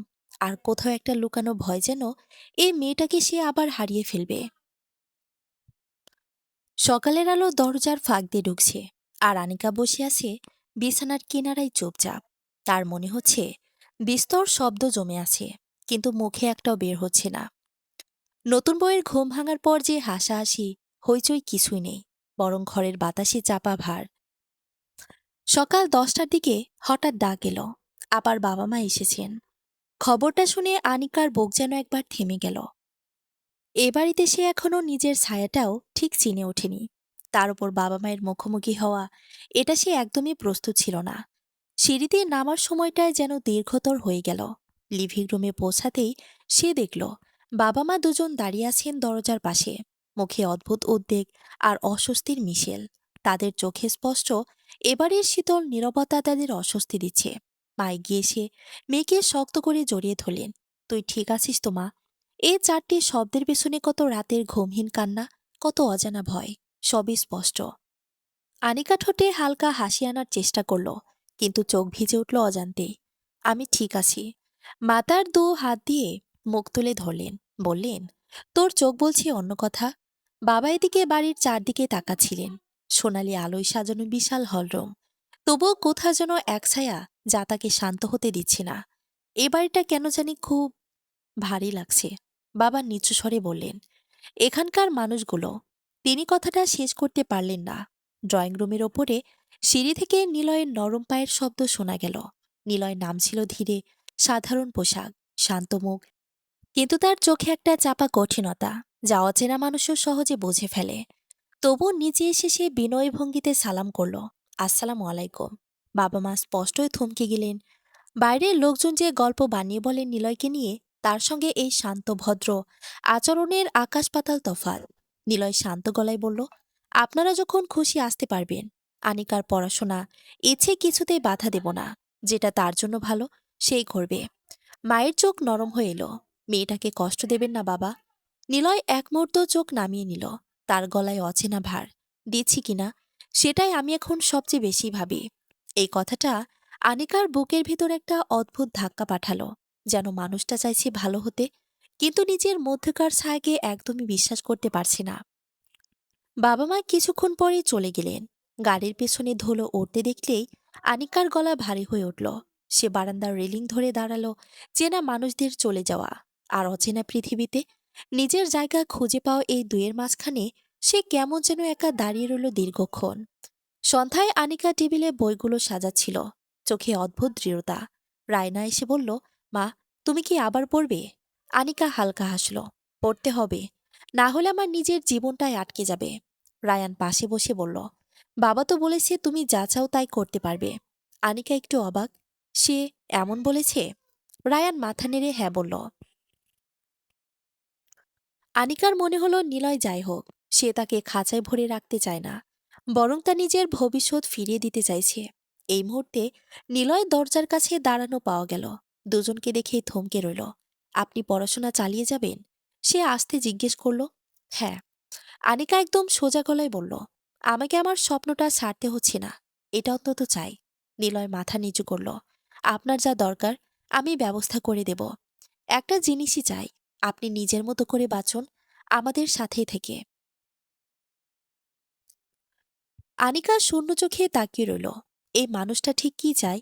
তার দূরত্বে আবার যত্ন মেশানো অদ্ভুত। রাতে ছাদের সামনে দিয়ে হাঁটতে হাঁটতে আনিকা দেখল নিলয় ফোনে কথা বলছে। কণ্ঠ নিচু, নিয়ন্ত্রিত, কিন্তু কথাগুলো দূরত্ব রাখো। আমার পরিবারের কাছে কেউ গেলে তোমরা টিকবে না। বাচ্চাদের নাম নিলে শেষবার নেবে। আমি চাই না কেউ আমার ঘরের কাছে আসুক। তার কণ্ঠে ভয় নেই, বরং এমন দৃঢ়তা যা শুনলে শরীর ঠান্ডা হয়ে আসে। সে ফোন রেখে ঘুরতে আনিকাকে দেখে ফেলল। দুজন কয়েক সেকেন্ড তাকিয়ে রইল। বাতাস পর্যন্ত নিঃশব্দ। আপনি ভয় পেয়েছেন? নিলয় শান্ত গলায় বলল। আনিকা সৎভাবে বলল, ভয় লাগছে। আপনি কে? এটা বোঝা যাচ্ছে না। নিলয় কাছে এলো না, দূর থেকেও দৃষ্টি নামালো না। আমি অনেক পরিচয় নিয়ে বাঁচি, সে বলল, তবে আপনার সামনে আমি শুধু একজন বাবা, আর এমন একজন মানুষ যে আপনাকে আর কোনোদিন কষ্ট দিতে চায় না। তার চোখে দুফোঁটা ক্লান্ত আলো। বুঝল, এই মানুষটা ভাঙ্গা, কিন্তু বুক ফাটা কঠিনতা দিয়ে নিজেকে ধরে রেখেছে। নিলয় হঠাৎ বলল, কাল আপনাকে কলেজে নিয়ে যাব। একা যাবেন না, আমি থাকলে আপনি নিরাপদ। সকালের আলোটা আজ যেন একটু উজ্জ্বল লাগছে। আনিকার ঘুম ভাঙতেই সে প্রথমে বাচ্চাদের খুঁজল। রায়না আর রায়ান দুজনে পায়ের শব্দে দৌড়ে এলো। মা, তুমি আজ বাইরে যাবে? রায়না আগ্রহে জিজ্ঞেস করলো। আনিকা মাথা নেড়ে বলল, হ্যাঁ মা, ক্লাস আছে, পড়াশোনা শুরু করতে হবে তো। রায়নার মুখ উজ্জ্বল হয়ে উঠল। তুমি পড়লে ভালো মা, আমাদের আগের মাও বলতো, মায়ের স্বপ্ন থামে না। লাইনটা শুনে আনিকার বুকের ভেতর দম আটকে গেল কয়েক সেকেন্ডে। কেন যেন সে ওদের আগের মায়ের কথা শুনলে মনটা খারাপ হয়ে যায়। সে শুধু মেয়েটাকে আলতো করে বুকে টেনে নিল। নিচতলায় নিলয় টেবিলে বসে ফোন চেক করছিল। শার্ট ভেজা, চুলে আটকে আছে, মনে হচ্ছে আজ বেশ তাড়াতাড়ি রেডি হয়েছে। আনিকা নামতেই সে মাথা তুলল। দৃষ্টিটা অস্বস্তিকর নয়, কিন্তু অদ্ভুত যেন কিছু যাচাই করছে, কিছু লুকোচ্ছে। আমি আপনাকে কলেজে নিয়ে যাব, সে শান্তভাবে বলল। আজ প্রথম দিন, ভিড় থাকবে। আনিকা অনমনীয় স্বরে বলল, আমি নিজে যেতে পারবো, তা আমি জানি। নিলয় গলায় কোনো রাগ না এনে বলল, কিন্তু দায়িত্ব আমার উপর। প্রথম দিন অন্তত আমাকে থাকতে দিন। এক সেকেন্ডের জন্য দুজনেই চোখে চোখ রাখল। কারো মুখে জোর নেই, কেবল চাপা বিনয়। গাড়ির ভেতর নীরবতা। বাইরের রোদ ছায়া কাটছে, রেডিওতে হালকা গানের সুর। আনিকা জানালার দিকে তাকিয়ে, তার মন অদ্ভুত চেপে আছে। গত রাতের ফোনালাপ, নিলয়ের দৃঢ় গলা সবে মাথায় ঘুরছে। হঠাৎ নিলয় বলল, আপনি ভয় পাচ্ছেন? আনিকা দ্বিধা করল না। হ্যাঁ, কিন্তু কারণটা পুরোটা বুঝতে পারছি না। নিলয় স্টিয়ারিং ঘোরাতে ঘোরাতে হালকা নিঃশ্বাস ফেলল। আপনি যা শুনেছেন সবটাই আমার জীবনের অংশ, তবে আপনাকে ছোঁয়ার মতো অংশ নয়। আনিকা তাকালো, প্রকাশ্যে প্রথমবার তার চোখে। তবে আমার সেই অংশ আপনার সামনে থাকলে বিপদ বাড়বে। আনিকার গলা শুকিয়ে গেল। বাচ্চারা কি জানে? নিলয় মাথা নেড়ে বলল, না, তারা আমাকে শুধু বাবা হিসেবে জানে। এতটুকু যথেষ্ট। কথার ভেতরে ভয় ছিল না, ছিল দায়িত্বের ভার। কলেজের গেটে ভিড়, ছাত্ররা, চায়ের দোকান, রিকশার শব্দ। এসব অনেকদিন পর দেখে আনিকার বুকটা কেমন হালকা হলো। কিন্তু ঠিক তখনই একজন লোক ভিড়ের মাঝে ফোন কানে নিয়ে দাঁড়িয়েছিল। নিলয় তাকে এক ঝলক দেখেই চোখ সংকুচিত করল। তার কণ্ঠ ঠান্ডা হয়ে গেল। ওখানে যাবেন না, আমার পাশে থাকুন। আনিকা অবাক। কেন? কারণ যাকে দেখছি সে সেই জায়গা থেকে আসে, যেখানে আমি অনেক আগেই থাকতে মানা করেছি। আনিকার পা ঠান্ডা হয়ে গেল। আপনি বিপদে আছেন?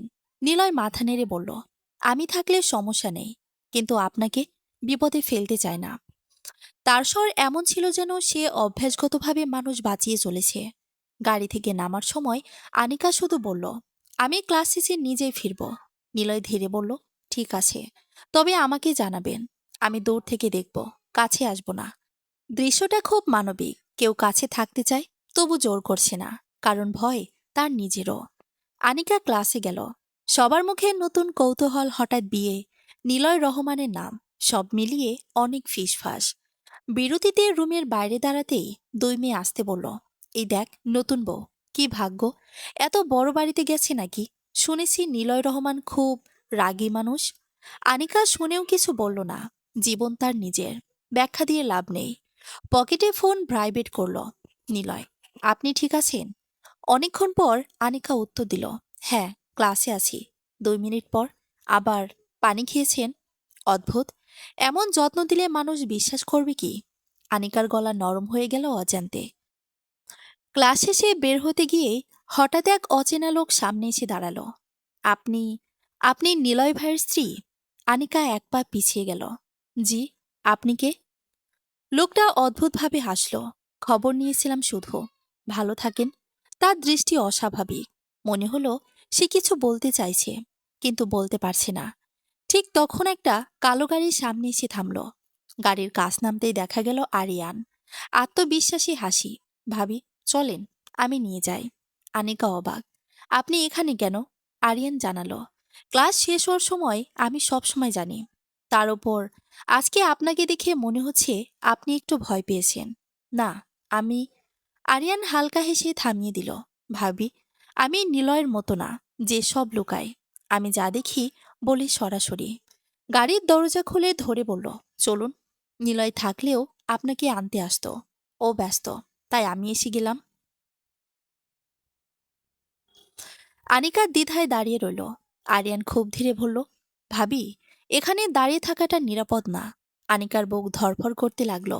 সে গাড়িতে উঠতেই একদম দূরে দাঁড়িয়ে থাকা নিলয়ের গাড়ির হেডলাইট একবার জ্বলে উঠল।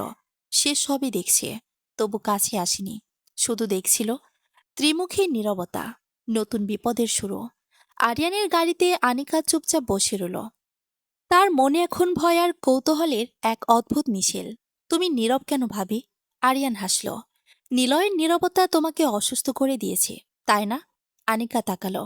নিলয় নীরব, কারণ তার অনেক কিছু লুকোনোর আছে। আরিয়ানের হাসি মিলিয়ে গেল। সেটাই আসল কথা। নিলয় তার প্রথম স্ত্রীকে বাঁচাতে পারেনি, আমার ভাইকেও নয়। আনিকার বুক ধড়ফড় করে উঠল। আমি শুনেছি ওটা দুর্ঘটনা ছিল। দুর্ঘটনা? আরিয়ান ঘৃণা নিয়ে বলল। নিলয়ের শব্দটি ব্যবহার করে, কারণ সে চায় না তুমি তার পাপের কথা জানো। আনিকা নিজেকে শক্ত করল। কি বলতে চাইছেন স্পষ্ট করে বলুন। আমি বলছি, আরিয়ান নিচু স্বরে বলল, নিলয় তখন এক অন্ধকার পথে ছিল, আর তার সে অতীতের টার্গেট ছিল সে নিজে। কিন্তু আঘাত লাগতো তার স্ত্রীর গায়ে। আনিকার মনে হলো কেউ যেন তার বুক থেকে শ্বাস টেনে নিল। টার্গেট ছিল নিলয়। আরিয়ান তার চোখে চোখ রাখল। আমার ভাই আর নিলয় স্ত্রী একই দিনে মারা যান। আর নিলয় সেই সত্যটা গোপন করে, কারণ সে চায় না তার বাচ্চারা জানুক তাদের মায়ের মৃত্যুর জন্য তাদের বাবাই দায়ী। কথাগুলো আনিকার কানে বাজছিল। যদি এটা সত্যি হয়, তবে নিলয়ের প্রতিটি নীরবতা ছিল এক বিশাল মিথ্যা। সে আমাকে কেন বিয়ে করলো? আনিকা ফিসফিস করে জিজ্ঞেস করলো। কারণ সে তোমার সরলতাকে তার ঢাল বানিয়েছে। আরিয়ান বলল, সে ভেবেছে তোমাকে ঘরে রাখলে তার অতীত তাকে আর ছুতে পারবে না। আনিকার ভেতরে ক্রোধ জন্মালো। সে উঠে দাঁড়ালো। আমাকে নামিয়ে দিন, সাবধানে থেকো ভাবি। আরিয়ান সতর্ক করল। নিলয় তার দুর্বলতা কাউকে জানাতে দেয় না। আর আজ তুমি তার দুর্বলতা। আনিকা যখন বাড়িতে ঢুকলো, নিলয় তাকে দেখে উঠে দাঁড়ালো। তার চোখে রাগ নয়, এক গভীর ক্লান্তি। আপনি আরিয়ানের সাথে কেন ফিরলেন? নিলয় প্রশ্ন করল। আনিকা পিছিয়ে গেল না। কারণ আপনার লোক আমাকে ভয় দেখিয়েছে, আর আমি আপনার অন্ধকার জগৎ থেকে দূরে থাকতে চাই। নিলয়ের মুখ কঠিন হলো। আরিয়ান একজন প্রতিশোধকামী মানুষ। সে আমার পরিবারের ক্ষতি চায়। পরিবার? আনিকার কণ্ঠস্বর এবার দৃঢ়। আপনার পরিবার তো আগেই ভেঙে গেছে। আমাকে শুধু বাচ্চাদের মা হওয়ার জন্য এনেছেন, অথচ নিজের পাপের কথা লুকিয়ে রেখেছেন। নিলয়ের চোখ স্থির। আপনি কি শুনেছেন? আমি শুনেছি। আনিকার নিচু স্বরে বলল, আপনার স্ত্রীর মৃত্যু অ্যাক্সিডেন্ট ছিল না। আপনিই তার মৃত্যুর কারণ। নিলয়ের শরীর শক্ত হয়ে গেল, মুখ ফ্যাকাশে। আমি জানি আপনার অপরাধ বোধ হচ্ছে, আনিকা বলল। তাই আমাকে জোর করে এনেছেন, যাতে আপনি নিজেকে ভালো প্রমাণ করতে পারেন। নিলয় চোখ বন্ধ করে মাথা নাড়ল। তার হাত দুটো মৃদু কাঁপছে। হ্যাঁ, সে খুব ধীরে বলল, হ্যাঁ, আমি অপরাধী। অ্যাক্সিডেন্ট নয়, টার্গেট ছিলাম আমি। আমার অতীতে তাদের কেড়ে নিয়েছে। আনিকার বুকে একটা তীব্র ধাক্কা লাগলো। আপনি এখন কি করবেন? আনিকা প্রশ্ন করল। নিলয় চোখ খুলল। তার দৃষ্টিতে এক স্থির দৃঢ়তা। সত্য যখন জেনেই গেছেন, তখন আপনার আর দূরে থাকার সুযোগ নেই। এখন হয় আপনি আমার সাথে থাকবেন, অথবা আপনিও বিপদের মুখোমুখি হবেন। নিলয়ের এই কথা আনিকার ভেতরে এক নতুন ভয়ের জন্ম দিল। সে এখন তার জীবনের এক নিষিদ্ধ সত্যের অংশ। নিলয়ের কঠিন স্থির দৃষ্টি আনিকার হৃদয়ে বরফের মতো ঠান্ডা স্পর্শ দিল। সে এখন আর শুধু বাচ্চাদের মা নয়, সে এক নিষিদ্ধ সত্যের সাক্ষী। তার কাছে এখন দুটি পথ, হয় নিলয়ের অন্ধকার জীবনে নিজেকে জড়িয়ে রাখা, নয়তো সেখান থেকে পালানোর চেষ্টা করা এবং চরম বিপদের মুখোমুখি হওয়া। বিপদ? আনিকা ধীরে ধীরে বলল। তার চোখে ভয় নয়, এক স্থির জিজ্ঞাসা। আপনি আমাকে ভয় দেখাচ্ছেন নিলয়? ভয় দেখিয়ে আপনি কি প্রমাণ করতে চান? নিলয় তার মাথার চুলগুলো পেছনে সরিয়ে নিল, চোখে গভীর হতাশা। আমি আপনাকে ভয় দেখাচ্ছি না আনিকা, আমি আপনাকে সতর্ক করছি। আরিয়ান যা জানে তার চেয়েও বেশি বিপদ বাইরে অপেক্ষা করছে। আমার অতীতের শত্রুরা এখনো জীবিত। তারা কি আমাকে চেনে? আনিকা জিজ্ঞেস করল। নিলয় দীর্ঘশ্বাস ফেলল। চেনে না, কিন্তু আরিয়ান যদি আপনাকে ব্যবহার করে আমার কাছে পৌঁছতে চায়, তবে আপনি তাদের নজরে চলে আসবেন। আপনি এখন আমার জীবনের এমন এক অংশ, যাকে আঘাত করলে আমার সবচেয়ে বেশি ক্ষতি হবে। আনিকা বুঝতে পারল সে নিলয়ের ঢাল নয়, বরং নিলয়ের দুর্বলতম বিন্দুতে পরিণত হয়েছে। তার সমস্ত রাগ হঠাৎ তিক্ত যন্ত্রণায় পরিণত হলো। তাহলে আপনি আমাকে কেন বিয়ে করলেন? আনিকা প্রায় ফিসফিস করে বলল, আপনি যদি জানতেন যে আমার জীবন এখনো বিপজ্জনক, তবে কেন একটি সরল মেয়েকে এই নরকে টেনে আনলেন? নিলয় আনিকার সামনে হাঁটু গেড়ে বসল। তার চোখজোড়া বেদনা ও অপরাধবোধে ভরা। আমি আপনাকে ভালোবাসি আনিকা, সে খুব নিচু স্বরে বলল। আমি আপনাকে দেখে ভেবেছিলাম আপনি আমার জীবনের সমস্ত অন্ধকার মুছে দিতে পারবেন। আমি স্বার্থপর ছিলাম। আমি চেয়েছিলাম আপনার আলোয় আমার বাচ্চারা যেন তাদের মায়ের স্মৃতি এবং আমার পাপ ভুলে যেতে পারে। আমি ভেবেছিলাম ভালোবাসা দিয়ে সবকিছু ঠিক করে ফেলব। আনিকার ভেতরটা দুমড়ে মুচড়ে গেল। ভালোবাসা? যে ভালোবাসার শুরুটাই এমন ভয়াবহ মিথ্যা দিয়ে, তা কিভাবে সত্যি হতে পারে? আপনার ভালোবাসার দাম আমার জীবন দিয়ে দিতে হবে, আনিকা বলল। আমি আপনার এই ভালোবাসা চাই না। আমি মুক্ত হতে চাই। নিলয় উঠে দাঁড়ালো। তার মুখের নরম ভাবটি আবার কঠিন হলো। মুক্তি নেই আনিকা। তার কণ্ঠস্বর এবার কর্তৃত্বপূর্ণ। অন্তত এখন নয়। আপনি এখন এবারের বাইরে এক পাও রাখবেন না। আমি চাই না আরিয়ানের মতো কেউ আপনাকে ভুল পথে চালিত করুক। এ বাড়িতে আপনি নিরাপদ। আমি আপনাকে, আমার সন্তানদের মাকে হারাতে পারবো না। আনিকা দেখল নিলয়ের চেহারায় ভালোবাসা এবং নিয়ন্ত্রণ, এই দুটির এক অদ্ভুত মিশেল। সে বুঝতে পারল এখন পালানো মানে আরো বিপদ ডেকে আনা। এই মুহূর্তে নিজেকে শান্ত রাখাটাই বুদ্ধিমানের কাজ। আরিয়ান কোথায়? আনিকা প্রশ্ন করল। নিলয় ভ্রুকুচকে তাকালো। কেন? আমি যদি এখন আপনার সঙ্গে থাকি, আনিকা খুব ধীরে বলল, যেন প্রতিটি শব্দ মেপে বলছে, তবে আমাকে জানতে হবে আপনি কি থেকে আমাকে বাঁচাচ্ছেন। আপনার শত্রুরা কারা? আর আরিয়ানই বা কেন আপনার পেছনে লেগেছে? আপনি যদি আমাকে সত্যি না বলেন, তবে আমি কি করে বুঝবো যে আপনি আমাকে রক্ষা করছেন নাকি আরো বিপদের মুখে ঠেলে দিচ্ছেন? নিলয় আনিকার চোখে স্থির দৃষ্টিতে তাকিয়ে রইল। এই মেয়েটা এখন আর সরল বা ভীত নয়। সে এখন জানতে চায়, সে এখন খেলার অংশ হতে প্রস্তুত। নিলয় ঘুরে দাঁড়ালো। ঠিক আছে, সে বলল, যদি বাঁচতে চান তবে আপনাকে জানতে হবে। তবে মনে রাখবেন, সত্য সবসময় সুন্দর হয় না, বরং তা আরও ভয়ঙ্কর হতে পারে। নিলয় একটি গোপন দেরাজ খুলে ভেতরের সিন্দুক থেকে একটি পুরনো হলুদ হয়ে যাওয়া সংবাদপত্র বের করল। সে আনিকার দিকে কাগজটি এগিয়ে দিল। আজ থেকে প্রায় ৩ বছর আগে। নিলয় শুরু করল। আরিয়ানকে তার ভাইয়ের মৃত্যুর জন্য আমাকে দায়ী করতে হতো না। যদি সে জানতে পারত এই মৃত্যুগুলো কোনো দুর্ঘটনা ছিল না, এটি ছিল প্রতিশোধের সূচনা, যা একজন মানুষ এখনো নিতে চায়। আনিকা কাঁপতে কাঁপতে কাগজের দিকে তাকালো। সেখানে স্পষ্ট অক্ষরে লেখা, বিখ্যাত ব্যবসায়ী আরমান খানের পরিবারে ভয়াবহ হামলা, নিখোঁজ তার একমাত্র পুত্র রায়হান খান। আনিকার চোখ কপালে উঠল। এই নামটা তো সে আগেও শুনেছে। কে এই রায়হান খান? আনিকা ফিসফিস করে জিজ্ঞেস করল। নিলয় মাথা নিচু করল। তার কণ্ঠস্বর এবার পাথরের মতো ভারী। আরিয়ান যাকে তার মৃত ভাই মনে করে, সে আসলে আরমানের হারিয়ে যাওয়া পুত্র নয়। নিলয় বলল, আসলে সে অন্য কেউ। আর সে এখনো আমার খোঁজে আছে। আনিকা কাঁপতে থাকা হাতে হলুদ হয়ে যাওয়া সংবাদপত্রটির দিকে তাকালো। রায়হান খান নামটি যেন তার মস্তিষ্কের ভেতর কাটার মতো বিচ্ছে। নিলয় যখন বলল আরিয়ান আসলে সে হারিয়ে যাওয়া পুত্র নয়, তখন তার শ্বাস প্রশ্বাস থেমে গেল। আমি আমি ঠিক বুঝতে পারছি না। আনিকা ফিসফিস করল, আরিয়ান যদি আপনার ভাইয়ের মৃত্যুর প্রতিশোধ না নেয়, তবে কে সে? আর এই রায়হান খান, তিনি কোথায়? নিলয় গভীর চোখে আনিকার দিকে তাকালো, যেন তার সবটুকু সাহস এক ঝলকে পরিমাপ করে নিতে চাইছে। রায়হান খান, সে আমার অতীতের সবচেয়ে বড় ভুল। নিলয় ধীরে ধীরে বলল, সে এখনো লুকিয়ে আছে।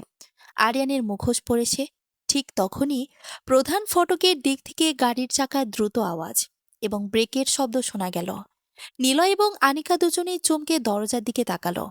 নিলয়ের মুখ মুহূর্তেই ফ্যাকাশে হয়ে গেল। তার চোখে বিস্ময়, ভয় এবং বিরক্তির এক অদ্ভুত মিশ্রণ। এখন কে এলো? আনিকা প্রশ্ন করল। তারা তারা তো আসার কথা নয়, নিলয় বিড়বিড় করল। তার কণ্ঠস্বর কাঁপছিল। সে তড়িঘড়ি করে টেবিল থেকে খবরের কাগজটি তুলে নিয়ে দ্রুত পকেটে ঢুকিয়ে নিল। ঘরের দরজা খুলে গেল। প্রবেশ করলেন একজন সুবেশিত প্রৌঢ় পুরুষ ও একজন অভিজাত চেহারার মহিলা। তাদের চেহারায় আভিজাতের ছাপ থাকলেও চোখে মুখে এক শীতল কাঠিন্য।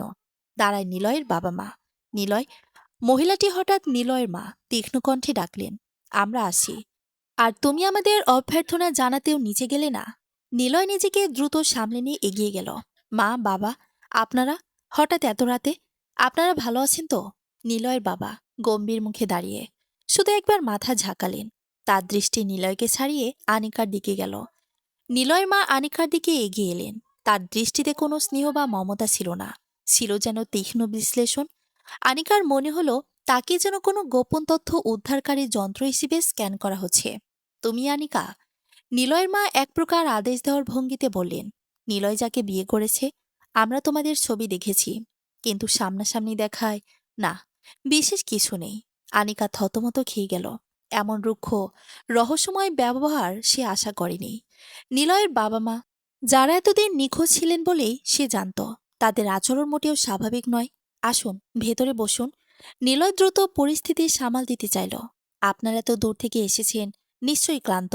আমরা ক্লান্ত নই, নিলয়ের বাবা বললেন। তার কণ্ঠস্বর গভীর এবং শীতল। আমাদের আসার দরকার ছিল, তাই এসেছি।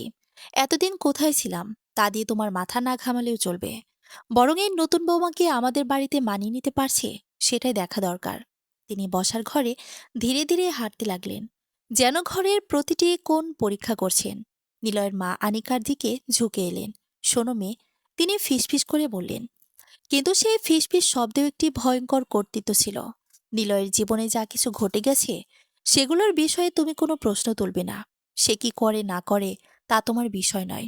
তোমার কাজ শুধু বাচ্চাদের খেয়াল রাখা। বুঝতে পেরেছ? আনিকার ভেতরে একটা শীতল স্রোত নেমে গেল। এই বাবা মা কি নিলয়ের সমস্ত অন্ধকার দিক সম্পর্কে জানে? আর কেনই বা তারা নিলয়ের অতীত নিয়ে কথা বলতে বারণ করছেন?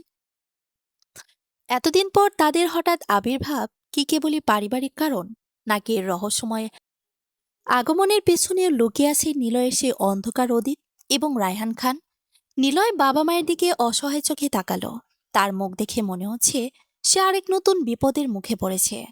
সত্যের মুখ খোলার মুহূর্তে সে নীরব হয়ে গেল। আনিকা অনুভব করল সে এখন শুধু নিলয়ের জালের ভেতরেই নয়, তার শ্বশুরবাড়ির এক অচেনা জটিল রহস্যের বেড়াজালে জড়িয়ে যাচ্ছে। নিলয়ের বাবা মায়ের অপ্রত্যাশিত উপস্থিতি এবং তাদের শীতল কর্তৃত্ব তাকে এক নতুন বিপদের দিকে ঠেলে দিল। মা বাবা, আপনারাই বরং আপনাদের ঘরে যান। নিলয় দ্রুত পরিস্থিতি সামাল দিতে এগিয়ে এলো। আমি আনিকাকে সবকিছু বুঝিয়ে বলছি। আপনারা দীর্ঘ ভ্রমণ করে এসেছেন, বিশ্রাম প্রয়োজন। নিলয়ের মা রুবি বেগম তীক্ষ্ণ দৃষ্টিতে একবার ছেলের দিকে আরেকবার আনিকার দিকে তাকালেন। মনে রেখো নিলয়, আমরা এখানে কেন এসেছি, তুমি কোনো ভুল করবে না। আর তুমি? তিনি আনিকার দিকে তাকিয়ে নির্দেশ দিলেন, বাচ্চাদের খেয়াল রাখবে। আর কোনো প্রশ্ন নয়। শফিক সাহেব, নিলয়ের বাবা, শুধু একটি শীতল হো বলে স্ত্রীকে নিয়ে বসার ঘর থেকে বেরিয়ে গেলেন। তাদের পদশব্দে যেন কর্তৃত্বের সুর বাজছিল। তারা চলে যাওয়ার পর নিলয় দ্রুত দরজা বন্ধ করে ঘুরে দাঁড়ালো। তার চোখ আনিকার দিকে। সেই চোখে এখন আর হতাশা নয়, এক স্পষ্ট আতঙ্ক। ওরা কেন এলেন নিলয়? আনিকা চাপা স্বরে জিজ্ঞেস করল। তারা কি জানেন আপনার অতীত অন্ধকার? আর কেনই বা তারা আমাকে চুপ থাকতে বললেন? নিলয় বিধ্বস্তের মতো সোফায় বসে পড়ল। তারা সবকিছু জানেন আনিকা। আসলে এই অন্ধকার জগৎ, এই ব্যবসা, সবটাই তাদের সৃষ্টি। তারা বহু বছর আগে এই জগৎ থেকে নিজেকে সরিয়ে নিয়েছিলেন, কিন্তু এখন রায়হানের বিপদ অনুভব করে তারা ফিরে এসেছেন আমাকে নিয়ন্ত্রণ করতে। নিয়ন্ত্রণ? আনিকার ভ্রু কুঁচকে গেল। হ্যাঁ, নিলয় মাথা নাড়ল। তারা চান না আমি পুলিশকে কিছু জানাই বা এই ব্যবসা থেকে বেরিয়ে আসি। তারা রায়হানকে অন্যভাবে হারাতে চান। আর তারা চান তুমি চুপ থাকো, কারণ তারা জানেন তুমি আমার সবচেয়ে বড় দুর্বলতা। নিলয় উঠে আনিকার হাত ধরল। আমি দুঃখিত আনিকা। আমি জানতাম না যে তারা এভাবে হঠাৎ ফিরে আসবেন। আমি শুধু জানতাম রায়হান আরিয়ানের ছদ্মবেশে আমার কাছে আছে। কিন্তু এখন আমার সামনে দুটো বিপদ। একদিকে রায়হানের প্রতিশোধ, আরেকদিকে আমার বাবা মায়ের নিয়ন্ত্রণ। আনিকা তার হাত ছাড়িয়ে নিল। তাহলে আপনি কি করবেন? আপনি কি তাদের কথাই শুনবেন? আরিয়ানের মুখোশ পরা রায়হানকে কি আপনি তাদের হাতে তুলে দেবেন? নিলয় দীর্ঘশ্বাস ফেলল।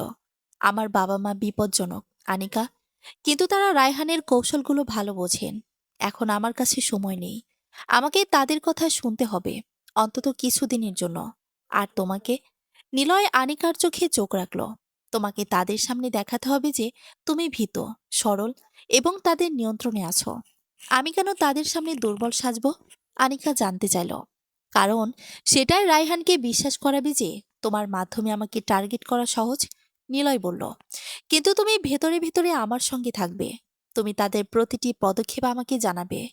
আমার বাবা মা চান আমি যুদ্ধ করি, কিন্তু আমি চাই তুমি আর আমার বাচ্চারা নিরাপদে থাকো। আনিকা এক কঠিন সিদ্ধান্ত নিল। এই মুহূর্তে নিলয়ের উপর রাগ করে সরে গেলে সে রায়হানের হাতে পড়বে। আর নিলয়কে একা ছাড়লে সে তার পরিবারের জালে আটকা পড়বে। ঠিক আছে নিলয়, আনিকা শান্ত স্বরে বলল, আমি আপনার বাবা মায়ের কথাই শুনবো, তাদের সামনে ভীত সেজে থাকবো, কিন্তু আমি আপনার জন্য লড়বো। আর আমি রায়হান খানের উপর নজর রাখবো। নিলয়ের মুখে কৃতজ্ঞতা ফুটে উঠল। ধন্যবাদ আনিকা। ধন্যবাদ নয়, আনিকা বলল, এখন আমাকে বলুন, রায়হান এখন ঠিক কি চাইছে, আর আমরা তাকে কিভাবে বোকা বানাবো? নিলয় হাসল। সেই হাসি ছিল আত্মবিশ্বাসী। রায়হান চাইছে তোমাকে আমার কাছ থেকে কেড়ে নিতে, আর আমরা তাকে বোঝাবো তুমি তার জন্য সহজ লক্ষ্য। নিলয় আরিয়ানের সঙ্গে তাদের সেই সাক্ষাৎকারের কথা আনিকাকে বিস্তারিত বলতে শুরু করলো। আনিকা এখন এক ডবল গেমের অংশ। সে নিলয়ের বিরুদ্ধে তার শ্বশুর শাশুড়ির কাছে নিরীহ, এবং নিলয়ের শত্রুর কাছে সহজ টার্গেট সেজে থাকবে। ঘরটা নিস্তব্ধ। একটু আগের ঝড়টা যেন এখনো থমকে আছে ঘরের বাতাসে। নিলয় মাথা নিচু করে বসে আছে। তার দুহাতের আঙ্গুলগুলো চুলের ভেতর শক্ত করে গাঁথা। আনিকা তার দিকে তাকিয়ে আছে, কিন্তু তার দৃষ্টি ঝাপসা। একটু আগে শোনা সত্যটা তার মাথার ভেতর হাতুড়ির মতো বাড়ি দিচ্ছে। আরিয়ান, যাকে সে দেবর হিসেবে শ্রদ্ধা করত, সেই আসলে রায়হান খান। আনিকা ধীর পায়ে নিলয়ের সামনে গিয়ে দাঁড়ায়। তার গলা শুকিয়ে কাঠ, তবুও সে নিজেকে সামলে নেয়। নিলয়, আনিকা ডাকে। নিলয় মুখ তোলে। তার চোখে এখন আর সেই কঠোরতা নেই, আছে এক গভীর ক্লান্তি। সে আনিকার হাতটা ধরে। তার হাতটা কাঁপছে। আমাকে ক্ষমা করো আনিকা, নিলয় অস্ফুট স্বরে বলে। আমি তোমাকে এই নোংরা খেলার মধ্যে আনতে চাইনি। আমি ভেবেছিলাম তোমাকে আমার নামের চাদরে জড়িয়ে রাখলে ওরা তোমাকে ছুতে পারবে না, কিন্তু আমি ভুলছিলাম। রায়হান তোমাকে আমার দুর্বলতা বানিয়ে ফেলেছে। আনিকা হাতটা ছাড়িয়ে নেয় না। সে নিলয়ের পাশে বসে পড়ে। সে আমাকে কেন চায়? শুধুই প্রতিশোধ? নিলয় আনিকার চোখের দিকে তাকায়। প্রতিশোধ তো আছে, কিন্তু সে তোমাকে জিততে চায়। সে মনে করে আমার যা কিছু প্রিয় তা কেড়ে নেওয়াই তার জয়। সে তোমাকে আমার কাছ থেকে ছিনিয়ে নিয়ে আমাকে জীবন্ত লাশ বানাতে চায়। তাহলে এখন উপায়? আনিকার গলায় ভয়ের বদলে এখন জেদ। নিলয় সোজা হয়ে বসে। তার চল শক্ত হয়ে ওঠে। উপায় একটাই, অভিনয়। অভিনয়? হ্যাঁ। রায়হান মনে করে তুমি খুব সাধারণ ভীত একটা মেয়ে। সে ভাবে সত্যটা জানার পর তুমি আমাকে ঘৃণা করবে, ভয় পাবে। আমাদের সেটাই কাজে লাগাতে হবে। তোমাকে দেখাতে হবে যে তুমি আমার উপর বিরক্ত। তুমি এই সংসার আর এই বিপদ থেকে পালাতে চাও। ও যখন দেখবে তুমি আমার উপর থেকে বিশ্বাস হারিয়েছ, তখনও তোমাকে উদ্ধার করার জন্য হাত বাড়াবে। আনিকার বুকটা কেঁপে ওঠে। আর আপনি? আপনি কি করবেন? আমি ভিলেন হয়ে থাকব? নিলয় ম্লান হাসে। যতদিন না ওকে আমরা ফাঁদে ফেলতে পারছি, ততদিন আমি তোমার কাছে খারাপ হয়েই থাকব। পারবে তো আনিকা? আমার দিকে ঘৃণার চোখে তাকাতে পারবে তো? আনিকা কিছু বলার আগে সিঁড়িতে ধূপধাপ শব্দ শোনা যায়। ওরা দুজনেই চমকে তাকায়। রায়না আর রায়ান দৌড়ে নিচে নেমে আসে। ওদের হাতে আঁকিবুকি করা খাতা। মা দেখো, আমি তোমার ছবি এঁকেছি। রায়না আধো আধো গলায় চিৎকার করে ওঠে। আনিকা চোখের পানিটা দ্রুত মুছে ফেলে। সে হাসি মুখে হাত বাড়িয়ে দেয়। কই দেখি মা। বাচ্চা দুটো এসে আনিকাকে জড়িয়ে ধরে। নিলয় এক দৃষ্টি তাকিয়ে থাকে ওদের দিকে। ঠিক তখনই কলিং বেল বেজে ওঠে। নিলয় আর আনিকা একে অপরের দিকে তাকায়। দারোয়ান ইন্টারকমে জানায় আরিয়ান সাহেব এসেছেন। নিলয়ের মুখ কঠিন হয়ে যায়। সে আনিকার কানের কাছে ফিসফিস করে বলে, মনে রেখো আনিকা। আরিয়ান যখন ঘরে ঢোকে, তার মুখে সেই চিরসেনা অমায়িক হাসি, হাতে একটা বড় চকোলেটের প্যাকেট। আরে, আমার চ্যাম্পিয়নরা দেখি এখানেই। আরিয়ান বাচ্চা দুটোর দিকে এগিয়ে যায়। বাচ্চারা চকোলেট পেয়ে খুশি, কিন্তু আনিকা লক্ষ্য করে আরিয়ানের চোখ বাচ্চাদের দিকে নেই। সে আর চোখে আনিকাকে দেখছে। শিকারী যেমন তার শিকারীকে মেপে নেয়, ঠিক তেমন ভাবে। ভাবি, আপনাকে খুব ক্লান্ত দেখাচ্ছে। আরিয়ান বাচ্চাদের মাথায় হাত বুলিয়ে আনিকার দিকে ফিরে। তার গলায় কৃত্রিম দরদ। নিলয়কে আপনাকে খুব প্রেসার দিচ্ছে? আসলে তো ও তো ব্যবসায়ী বোঝে, মানুষের মন বোঝে না। আনিকা মেঝের দিকে তাকিয়ে থাকে। নিলয়ের শেখানো বুলি আওড়ানোর আগে তার বুকটা ধক করে ওঠে। তবুও সে বলে, আমি জানি না ভাইয়া। আমি আসলে বুঝতে পারছি না কি করা উচিত। এত ঝামেলা, এত শত্রুতা, আমি শুধু বাচ্চাদের নিয়ে শান্তিতে থাকতে চাই। আরিয়ানের চোখে চিকচিক করে ওঠে জয়ের আনন্দ। সে এক পা এগিয়ে আসে। শান্তি তো আপনি ডিজার্ভ করেন ভাবি। এই দম বন্ধ করা পরিবেশে কেউ থাকতে পারে না। নিলয় হয়তো আপনাকে ভালোবাসে, কিন্তু ওর ভালোবাসা বিষাক্ত। ও আপনাকে বিপদ ছাড়া কিছু দিতে পারবে না। নিলয় এতক্ষণ চুপ ছিল। এবার সে ধমকের সুরে বলে ওঠে, আরিয়ান, আমার স্ত্রীর সঙ্গে কি কথা বলছো তুমি? এটা আমার ফ্যামিলি ম্যাটার। আরিয়ান নিলয়ের দিকে তাকায়। তার চোখে তাচ্ছিল। ফ্যামিলি ম্যাটার তো তখনই থাকে নিলয়, যখন ফ্যামিলির মানুষরা সুখে থাকে। ভাবির মুখের দিকে তাকিয়ে দেখ, ভয়ে মেয়েটা শুকিয়ে গেছে। সে আবার আনিকার দিকে ফিরে, খুব নিচু স্বরে, যেন শুধু আনিকাই শুনতে পায়। এমনভাবে বলে, চিন্তা করবেন না, আমি আছি। আপনার যখনই দম বন্ধ লাগবে আমাকে ডাকবেন। আমি আপনাকে এই খাঁচা থেকে বের করে আনব। আরিয়ান চলে যায়। যাওয়ার আগে নিলয়ের দিকে একটা বিজয়ী হাসি ছুড়ে দিয়ে যায়। দরজা বন্ধ হতেই নিলয় সোফায় বসে পড়ে। সে বড় করে একটা শ্বাস নেয়। ও টোপ গিলেছে। নিলয় আনিকার দিকে তাকায়। ও বিশ্বাস করেছে যে তুমি আমার উপর বিরক্ত। ও এখন অপেক্ষা করবে তুমি কখন ওর কাছে সাহায্য চাও। আনিকা বাচ্চাদের জড়িয়ে ধরে বসে থাকে। তার মনে হয় সে এক আগুনের ওপর দিয়েই হাঁটছে। রাত গভীর। জানালার বাইরে ঝিঁঝি পোকার একটানা শব্দ, যেন আসন্ন বিপদের সতর্কবার্তা। আনিকা জানালার গ্রিল ধরে বাইরে অন্ধকারের দিকে তাকিয়ে আছে। রায়না রায়ান অনেকক্ষণ হলো ঘুমিয়ে পড়েছে। ওদের মাসুম চেহারাগুলোর দিকে তাকালে আনিকার বুকের ভেতরটা দুমড়ে মুচড়ে ওঠে। এই নিষ্পাপ শিশুগুলো জানেও না তাদের বাবাকে ঘিরে কি ভয়ঙ্কর ষড়যন্ত্র চলছে। পেছন থেকে একটা হাত আনিকার কাঁধে আলতো করে স্পর্শ করে। আনিকা চমকে ওঠে না। সে জানে এটা নিলয়। ঘুমাবে না। নিলয়ের গলাটা বড্ড ক্লান্ত শোনায়। আনিকা ঘুরে দাঁড়ায়। নিলয়ের চোখের নিচে কালির দাগ স্পষ্ট। এই মানুষটা সারাদিন নিজের ভেতরের ঝড়টা লুকিয়ে রাখে। শুধু এই রাতের আধারেই তার মুখোশটাও খসে পড়ে। ঘুম আসছে না। আনিকা ফিসফিস করে বলে, আমার খুব ভয় করছে নিলয়। আরিয়ান মানে রায়হান যেভাবে আজ কথা বলল, ওর চোখের দৃষ্টি, আমার মনে হচ্ছিল ও আমাকে ভেতর থেকে পড়ে ফেলছে। আমি কি পারবো এই অভিনয় চালিয়ে যেতে? নিলয় আনিকার কপালে হাত রাখে। তার স্পর্শে একটা অদ্ভুত নির্ভরতা। তোমাকে পারতেই হবে আনিকা। তুমি ছাড়া আমার আর কোনো শক্তি নেই। আজ তুমি যেভাবে পরিস্থিতি সামলেছ, আমি অবাক হয়ে গেছি। তুমি শুধু আমার বাচ্চাদের মা নও, তুমি আজ আমার ঢাল হয়ে দাঁড়িয়েছ। নিলয়ের কথায় আনিকার চোখে পানি চলে আসে। সে মাথা নিচু করে বলে, আমি ঢাল হতে চাই না, আমি শুধু শান্তি চাই। এই দম বন্ধ করা জীবন আমার সহ্য হচ্ছে না। আর কটা দিন। নিলয় আনিকার হাতটা নিজের হাতের মুঠোয় নেয়। বিশ্বাস করো, আমি সব ঠিক করে দেব। রায়হান ভাবছে ও শিকারী, কিন্তু ও জানে না ও নিজেই ফাঁদে পা দিয়েছে। এখন থেকে তোমাকে খুব সাবধানে থাকতে হবে। ও তোমাকে ফোন করতে পারে, দেখা করতে চাইতে পারে। তোমাকে সবসময় সেই অসহায় ভাবটা ধরে রাখতে হবে। পরের দিন সকাল। খাবার টেবিলে পিনপতন নীরবতা। নিলয় কফি খাচ্ছে, হাতে খবরের কাগজ। আনিকা বাচ্চাদের প্লেটে খাবার তুলে দিচ্ছে। রায়না আর রায়ান চুপচাপ খাচ্ছে। ওরাও যেন বুঝতে পারছে বাড়ির পরিবেশটা স্বাভাবিক নয়। আজ আমি একটু দেরি করে ফিরব। নিলয় খবরের কাগজ থেকে মুখ না তুলে রুক্ষস্বরে বলে, এটা তার অভিনয়ের অংশ, তা আনিকা জানে। কিন্তু তবুও বুকটা ছ্যাদ করে ওঠে। দেরি হবে কেন? আনিকাও তার চরিত্রে ঢুকে পড়ে। গলার স্বরে বিরক্তি আর অভিমান। রোজ রোজ তোমার দেরি হয়। বাচ্চাদের দিকে একটু সময় দেওয়ার প্রয়োজন মনে করো না? নিলয় কফির মগটা শব্দ করে টেবিলে রাখে। অফিসের প্রেশার তুমি বুঝবে না আনিকা। অযথা তর্ক করো না। আমার মাথায় এমনিতে অনেক টেনশন। নিলয় উঠে পড়ে। বাচ্চাদের দিকে না তাকিয়েই হনহন করে বেরিয়ে যায়। দরজা বন্ধ হওয়ার শব্দটা যেন আনিকার বুকে গিয়ে লাগে। ঠিক তখনই আনিকার ফোনটা বেজে ওঠে। একটা অচেনা নম্বর।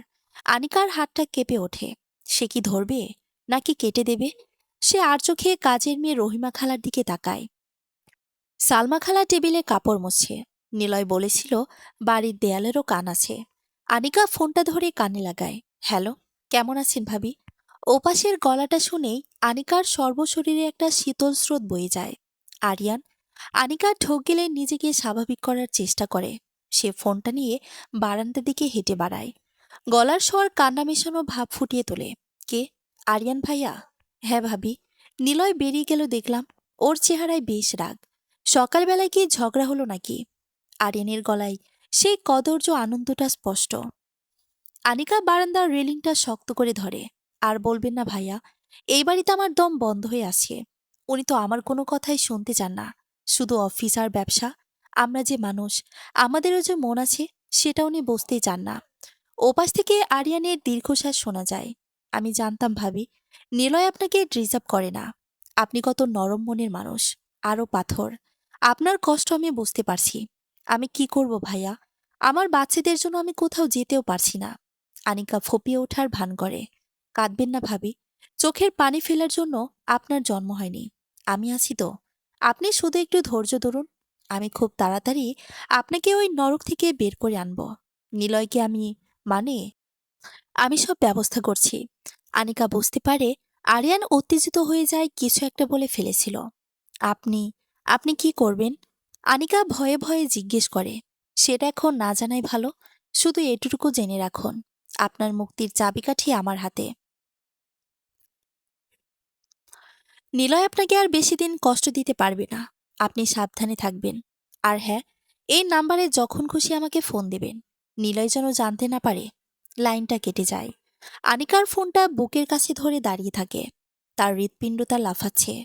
আরিয়ান কি নিলয়ের কোনো ক্ষতি করার পরিকল্পনা করছে, নাকি অন্য কিছু? আনিকা যখন ঘরে ফিরবে বলে ঘুরল, হঠাৎ দেখল সালমা খালা দরজার আড়ালে দাঁড়িয়ে। আনিকাকে দেখেই সে চমকে সরে গেল। আনিকার মনে হলো পায়ের নিচের মাটি সরে যাচ্ছে। রহিমা খালা কি আড়িপিতে কথা শুনছিল? তবে কি এবারের ভেতরেও আরিয়ানের গুপ্তচর আছে? আনিকা দ্রুত পায়ে ভেতরে ঢোকে। এখন তার মনে হচ্ছে এই বিশাল বাড়িটা আসলে একটা যৌতুগৃহ। আর সে আর নিলয় দাঁড়িয়ে আছে বারুদের স্তূপের ওপর। যে কোনো সময় একটা ছোট্ট দিয়াশলের কাঠি পুরোটা জ্বালিয়ে দিতে পারে। কিন্তু আনিকা হার মানবে না। সে তার অচেনা সত্তা দিয়ে এই যুদ্ধের শেষ দেখেই ছাড়বে। আনিকা দ্রুত পায়ে শোবার ঘরে ঢোকে। তার বুকের ভেতরটা এখনো ধরফর করছে। সালমা খালার ওই চাহনিটা তার একদম স্বাভাবিক লাগেনি। বাচ্চারাও স্কুলে চলে গেছে, আর বাবা মাও সকালে থেকে আর দেখেনি। দম বন্ধ লাগছে। প্রায় অনেক রাত করে নিলয় ফিরে সোজা রুমে ল্যাপটপে কিছু একটা দেখছে। আনিকা তার সামনে দাঁড়ালো। আনিকাকে অমন বিধ্বস্ত অবস্থায় দেখে সে ল্যাপটপ বন্ধ করে উঠে দাঁড়ালো। কি হয়েছে আনিকা? তোমাকে এমন দেখাচ্ছে কেন? নিলয় উদ্বিগ্ন হয়ে কাছে আসে। আনিকা ঢোক গেলে নিজেকে শান্ত করার চেষ্টা করে। সালমা খালা, আমার মনে হলো সে আমার ফোনে কথা বলাটা শুনে ফেলেছে। দরজার আড়ালে দাঁড়িয়েছিল। নিলয়, এই বাড়িতে কি আমরা নিরাপদ? কে আপন আর কে পর, কিছুই তো বুঝতে পারছি না। নিলয় আনিকাকে বিছানায় বসায়। তারপর এক গ্লাস পানি এগিয়ে দেয়। সালমা খালাকে নিয়ে ভেবো না। ও হয়তো এমনি দাঁড়িয়েছিল। তবে সাবধান থাকা ভালো। কিন্তু তোমার চোখে মুখে অন্য একটা প্রশ্ন ঘুরপাক খাচ্ছে আনিকা। বলো, কি জানতে চাও? আনিকা পানির গ্লাসটা টেবিলে রাখে। সে নিলয়ের চোখের দিকে সরাসরি তাকায়। এই প্রশ্নটা তাকে গত কয়েকদিন ধরে খুঁড়ে খুঁড়ে খাচ্ছে। নিলয়, একটা বিষয় আমার মাথায় কিছুতেই ঢুকছে না। আপনি বলেছেন আরিয়ানি আসলে রায়হান, কিন্তু সেটা কি করে সম্ভব? আরিয়ান বলে তো একজন মানুষ ছিল, তাই না? সে কোথায়? আরেকজন মানুষ কিভাবে হুবহু আরেকজনের রূপ ধরতে পারে? এটা কি সিনেমা হচ্ছে? নিলয় একটা দীর্ঘশ্বাস ফেলে। জানালার দিকে তাকিয়ে সে কিছুক্ষণ চুপ করে থাকে, যেন পুরনো কোনো ক্ষত নতুন করে মনে করছে। সিনেমা নয় আনিকা, এটা নির্মম বাস্তব। নিলয় ভারী গলায় বলতে শুরু করে। আসল আরিয়ান ছিল আমার বিজনেস পার্টনার এবং খুব ভালো বন্ধু, আর আমার কাজিন। আমরা প্রায় এক বয়সী ছিলাম। ও লন্ডনে থাকতো আজ থেকে 3 বছর আগে। লন্ডনের এক হাইওয়েতে ভয়াবহ তার অ্যাক্সিডেন্টে আরিয়ান মারা যায়। আনিকা চমকে ওঠে। মারা যায়? তাহলে হ্যাঁ। নিলয় ঘুরে দাঁড়ায়। সেই সময় রায়হানও লন্ডনে ছিল। আমার সাথে পুরনো শত্রুতার আমি খবর পেয়েছিলাম। সে তার ফ্যাক্টরিতে অবাধ্য মাল তৈরি করে। তাই আমি সেই ফ্যাক্টরিতে আগুন লাগিয়ে দিয়েছিলাম। কিন্তু সেখানে রায়হান ছিল এটা আমি জেনে আগুনটা লাগিয়েছিলাম, যাতে সমস্যা শুরু থেকে শেষ হয়ে যায়। যে আগুন লেগিয়েছিলাম তাতে রায়হানের মুখমণ্ডল প্রায় পুরোটাই নষ্ট হয়ে গিয়েছিল। ও চিকিৎসার জন্য বিদেশে ছিল। আরিয়ান যখন মারা যায়, রায়হান সেই সুযোগটা নেয়। আরিয়ানের বডি স্ট্রাকচার আর হাইট রায়হানের সাথে অনেকটাই মিলেছিল। নিলয় থামে। তারপর আবার বলে, রায়হান প্রচুর টাকা খরচ করে প্লাস্টিক সার্জারি করায়। সে ডাক্তারদের নির্দেশ দেয় তার ফেসটা যেন হুবহু আরিয়ানের মতো করা হয়। যেহেতু আরিয়ান বহুদিন দেশে ছিল না, তাইও যখন প্লাস্টিক সার্জারি দিয়ে আরিয়ান সেজে দেশে ফিরল, কেউ সন্দেহ করেনি। আমিও না। আমি ভেবেছিলাম আমার বন্ধু ফিরে এসেছে। তার গলার স্বর একটু বদলে গিয়েছিল। বলেছিল অ্যাক্সিডেন্টের কারণে গলায় চোট পেয়েছে। আমি অন্ধের মতো বিশ্বাস করেছিলাম। আর সেই বিশ্বাসের সুযোগ নিয়েই ও আমার ঘরের ভিতর ঢুকে পড়েছে। আনিকা স্তব্ধ হয়ে বসে থাকে। মানুষের জিজ্ঞাসা যে এতদূর যেতে পারে তা তার কল্পনার বাইরে। মৃত মানুষের পরিচয় চুরি করে প্রতিশোধ নেওয়া, তাহলে আসল আরিয়ানের পরিবার তারা জানে না? আনিকা ফিসফিস করে। আরিয়ানের পরিবারে কেউই নেই। ও এতিম ছিল, আমি ছিলাম ওর সব। আর সেটাই রায়হানের জন্য সহজ হয়েছে। নিলয়ের গলায় অনুশোচনা। আমি আমার মরা বন্ধুকে বাঁচাতে পারিনি, উল্টো তার নাম ব্যবহার করে আমার পরিবারকে শেষ করার ষড়যন্ত্র হচ্ছে। আনিকা উঠে দাঁড়িয়ে নিলয়ের কাঁধে হাত রাখে। নিজেকে দোষ দেবেন না। শয়তানের বুদ্ধির সাথে ভালো মানুষেরা সবসময় পারে না, কিন্তু এবার আমরা পারবো। রায়হান খান আরিয়ানের মুখোশ পরে থাকতে পারে, কিন্তু ওর ভেতরের শয়তানটাকে আমরা চিনে ফেলেছি।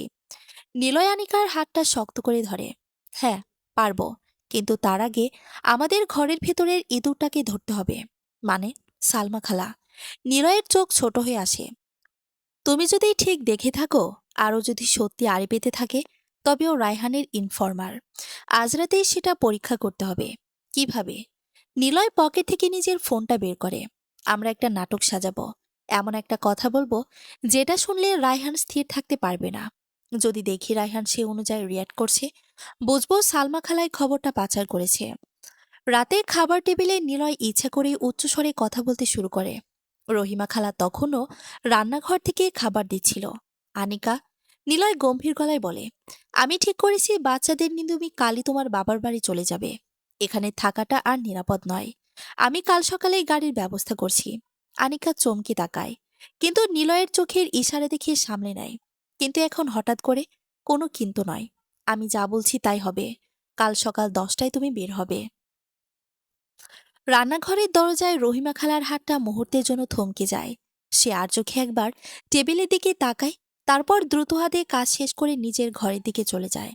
কিছুক্ষণ পর নিলয় আর আনিকা চুপি চুপি সালমা খালার ঘরের জানালার পাশে গিয়ে দাঁড়ায়। ভেতর থেকে ফিসফিস করে কথা বলার শব্দ আসে। হ স্যার, কাল সকালেই পাঠায় দিতেছে। হ, 10টার সময় গাড়ি ছাড়ব। আপনারা রাস্তায়। নিলয় আর আনিকা অন্ধকারে একে অপরের দিকে তাকায়। সন্দেহ সত্যি হয়েছে। ঘরের শত্রু বিভীষণ। রায়হানের পাতাজালের সুতোয়ে বাড়ির রান্নাঘর পর্যন্ত বিস্তৃত। পরদিন সকাল। নিলয়ের পরিকল্পনা মতো আজ সকাল 10টায় আনিকার বাবার বাড়ি যাওয়ার কথা। পুরো বাড়িতে একটা টানটান উত্তেজনা। নাস্তার টেবিলে নিলয়ের বাবা মা বসেছেন। শফিক সাহেব চায়ে চমক দিয়ে বললেন, কি রে নিলয়, সকাল সকাল বাড়িতে এত তোড়জোড় কিসের? কোথাও যাবি নাকি তোরা? নিলয় আর চোখে একবার রান্নাঘরের দিকে তাকালো। সালমা খালা কান খাড়া করে দাঁড়িয়ে আছে। নিলয় স্বাভাবিক গলায় বলল, না বাবা, আমি না। আনিকার বাচ্চাদের কয়েকদিনের জন্য ওর বাবার বাড়ি পাঠিয়ে দিচ্ছি। তোমাদের তো থাকতে বললাম, কিন্তু তোমরা তো বিকেলে গ্রামের বাড়ি ফিরে যাবে বললে। রুবি বেগম অবাক হয়ে বললেন, হঠাৎ বৌমা বাবার বাড়ি যাবে কেন? আমরা এলাম, আরও চলে যাচ্ছে? আনিকা মাথা নিচু করে বলল, না মা, আসলে বাবার শরীরটা একটু খারাপ, তাই কয়েকদিনের জন্য গিয়ে দেখে আসতাম। আপনারা তো বিকেলে চলে যাচ্ছেন, তাই ভাবলাম। শফিক সাহেব মাথা নাড়লেন। আচ্ছা, ঠিক আছে, সাবধানে যাস। আর নিলয়, তুই আমাদের গাড়ির ব্যবস্থাটা করে রাখিস।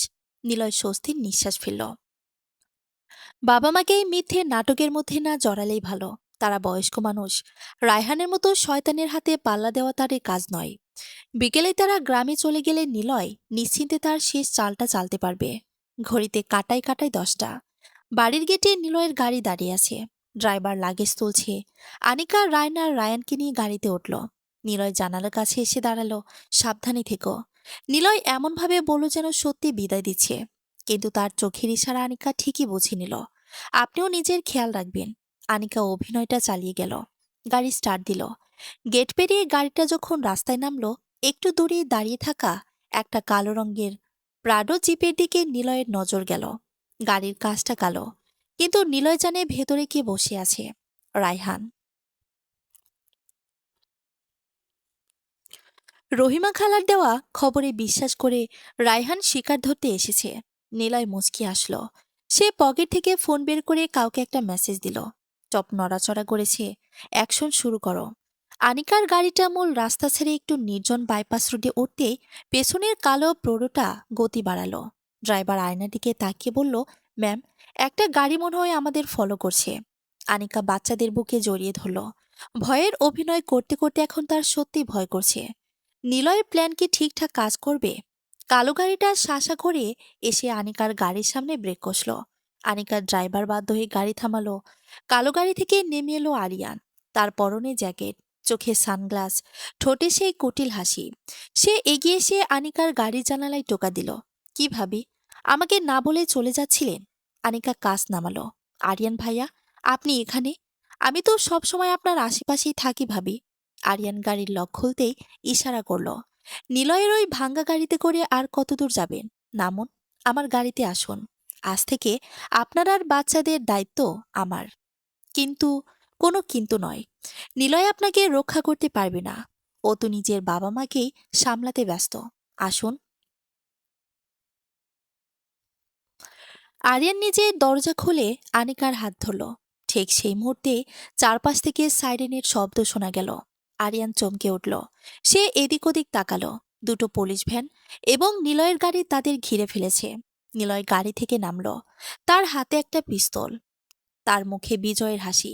খেলা শেষ রায়হান, নিলয় চিৎকার করে বলল। তুই ভেবেছিলে আমার স্ত্রীকে কিডন্যাপ করবি? তুই জানতি না ওটা কিডন্যাপ ছিল না, ওটা ছিল তোর জন্য পাতা ফাঁদ। আরিয়ান আনিকার হাত ছেড়ে দিয়ে পকেট থেকে বন্দুক বের করার চেষ্টা করল, কিন্তু তার আগেই পুলিশ তাকে লক্ষ্য করে পজিশন নিয়ে নিয়েছে। হাত তোলো মিস্টার রায়হান খান। আরিয়ানের ছদ্মবেশ ধরে এতদিন সবাইকে ধোঁকা বানানোর জন্য আপনাকে গ্রেফতার করা হচ্ছে। পুলিশ অফিসারের হুঙ্কার। রায়হান স্তব্ধ হয়ে দাঁড়িয়ে রইল। তার সাজানো সাম্রাজ্য, আরিয়ানের নিখুঁত মুখোশ, সব আজ এক মুহূর্তে ধসে পড়ল। সে বিশ্বাসই করতে পারছে না ওই ভীতু সাধারণ মেয়েটা আনিকা আসলে নিলয়ের এই প্ল্যানের মূল অংশ ছিল। আনিকা গাড়ি থেকে নেমে নিলয়ের পাশে গিয়ে দাঁড়ালো। তার চোখে আর ভয় নেই, আছে ঘৃণা। অন্যের রূপ ধরে মানুষের মন জয় করা যায় না রায়হান সাহেব। আনিকা শান্ত গলায় বলল, আপনি মুখোশ পাল্টেছেন ঠিকই, কিন্তু নিজের শয়তানি স্বভাবটা পাল্টাতে পারেননি। পুলিশ রায়হানকে হ্যান্ডকাপ পরিয়ে নিয়ে যাচ্ছে। নিলয় আনিকা আর বাচ্চাদের জড়িয়ে ধরল। দূরের আকাশে মেঘ কেটে রোদ উঠেছে। একটা দীর্ঘশ্বাস ফেলল নিলয়। তার প্রতীক্ষার অবসান হলো 6 মাস পর। বারান্দার গ্রিল বেয়ে মানি প্ল্যান্টের লতাগুলো বেশ বড় হয়েছে। বিকেলের নরম রোদে এসে পড়ছে সেই সবুজ পাতার উপর। আনিকা হাতে ধোয়া ওঠা চায়ের কাপ নিয়ে দাঁড়িয়ে আছে।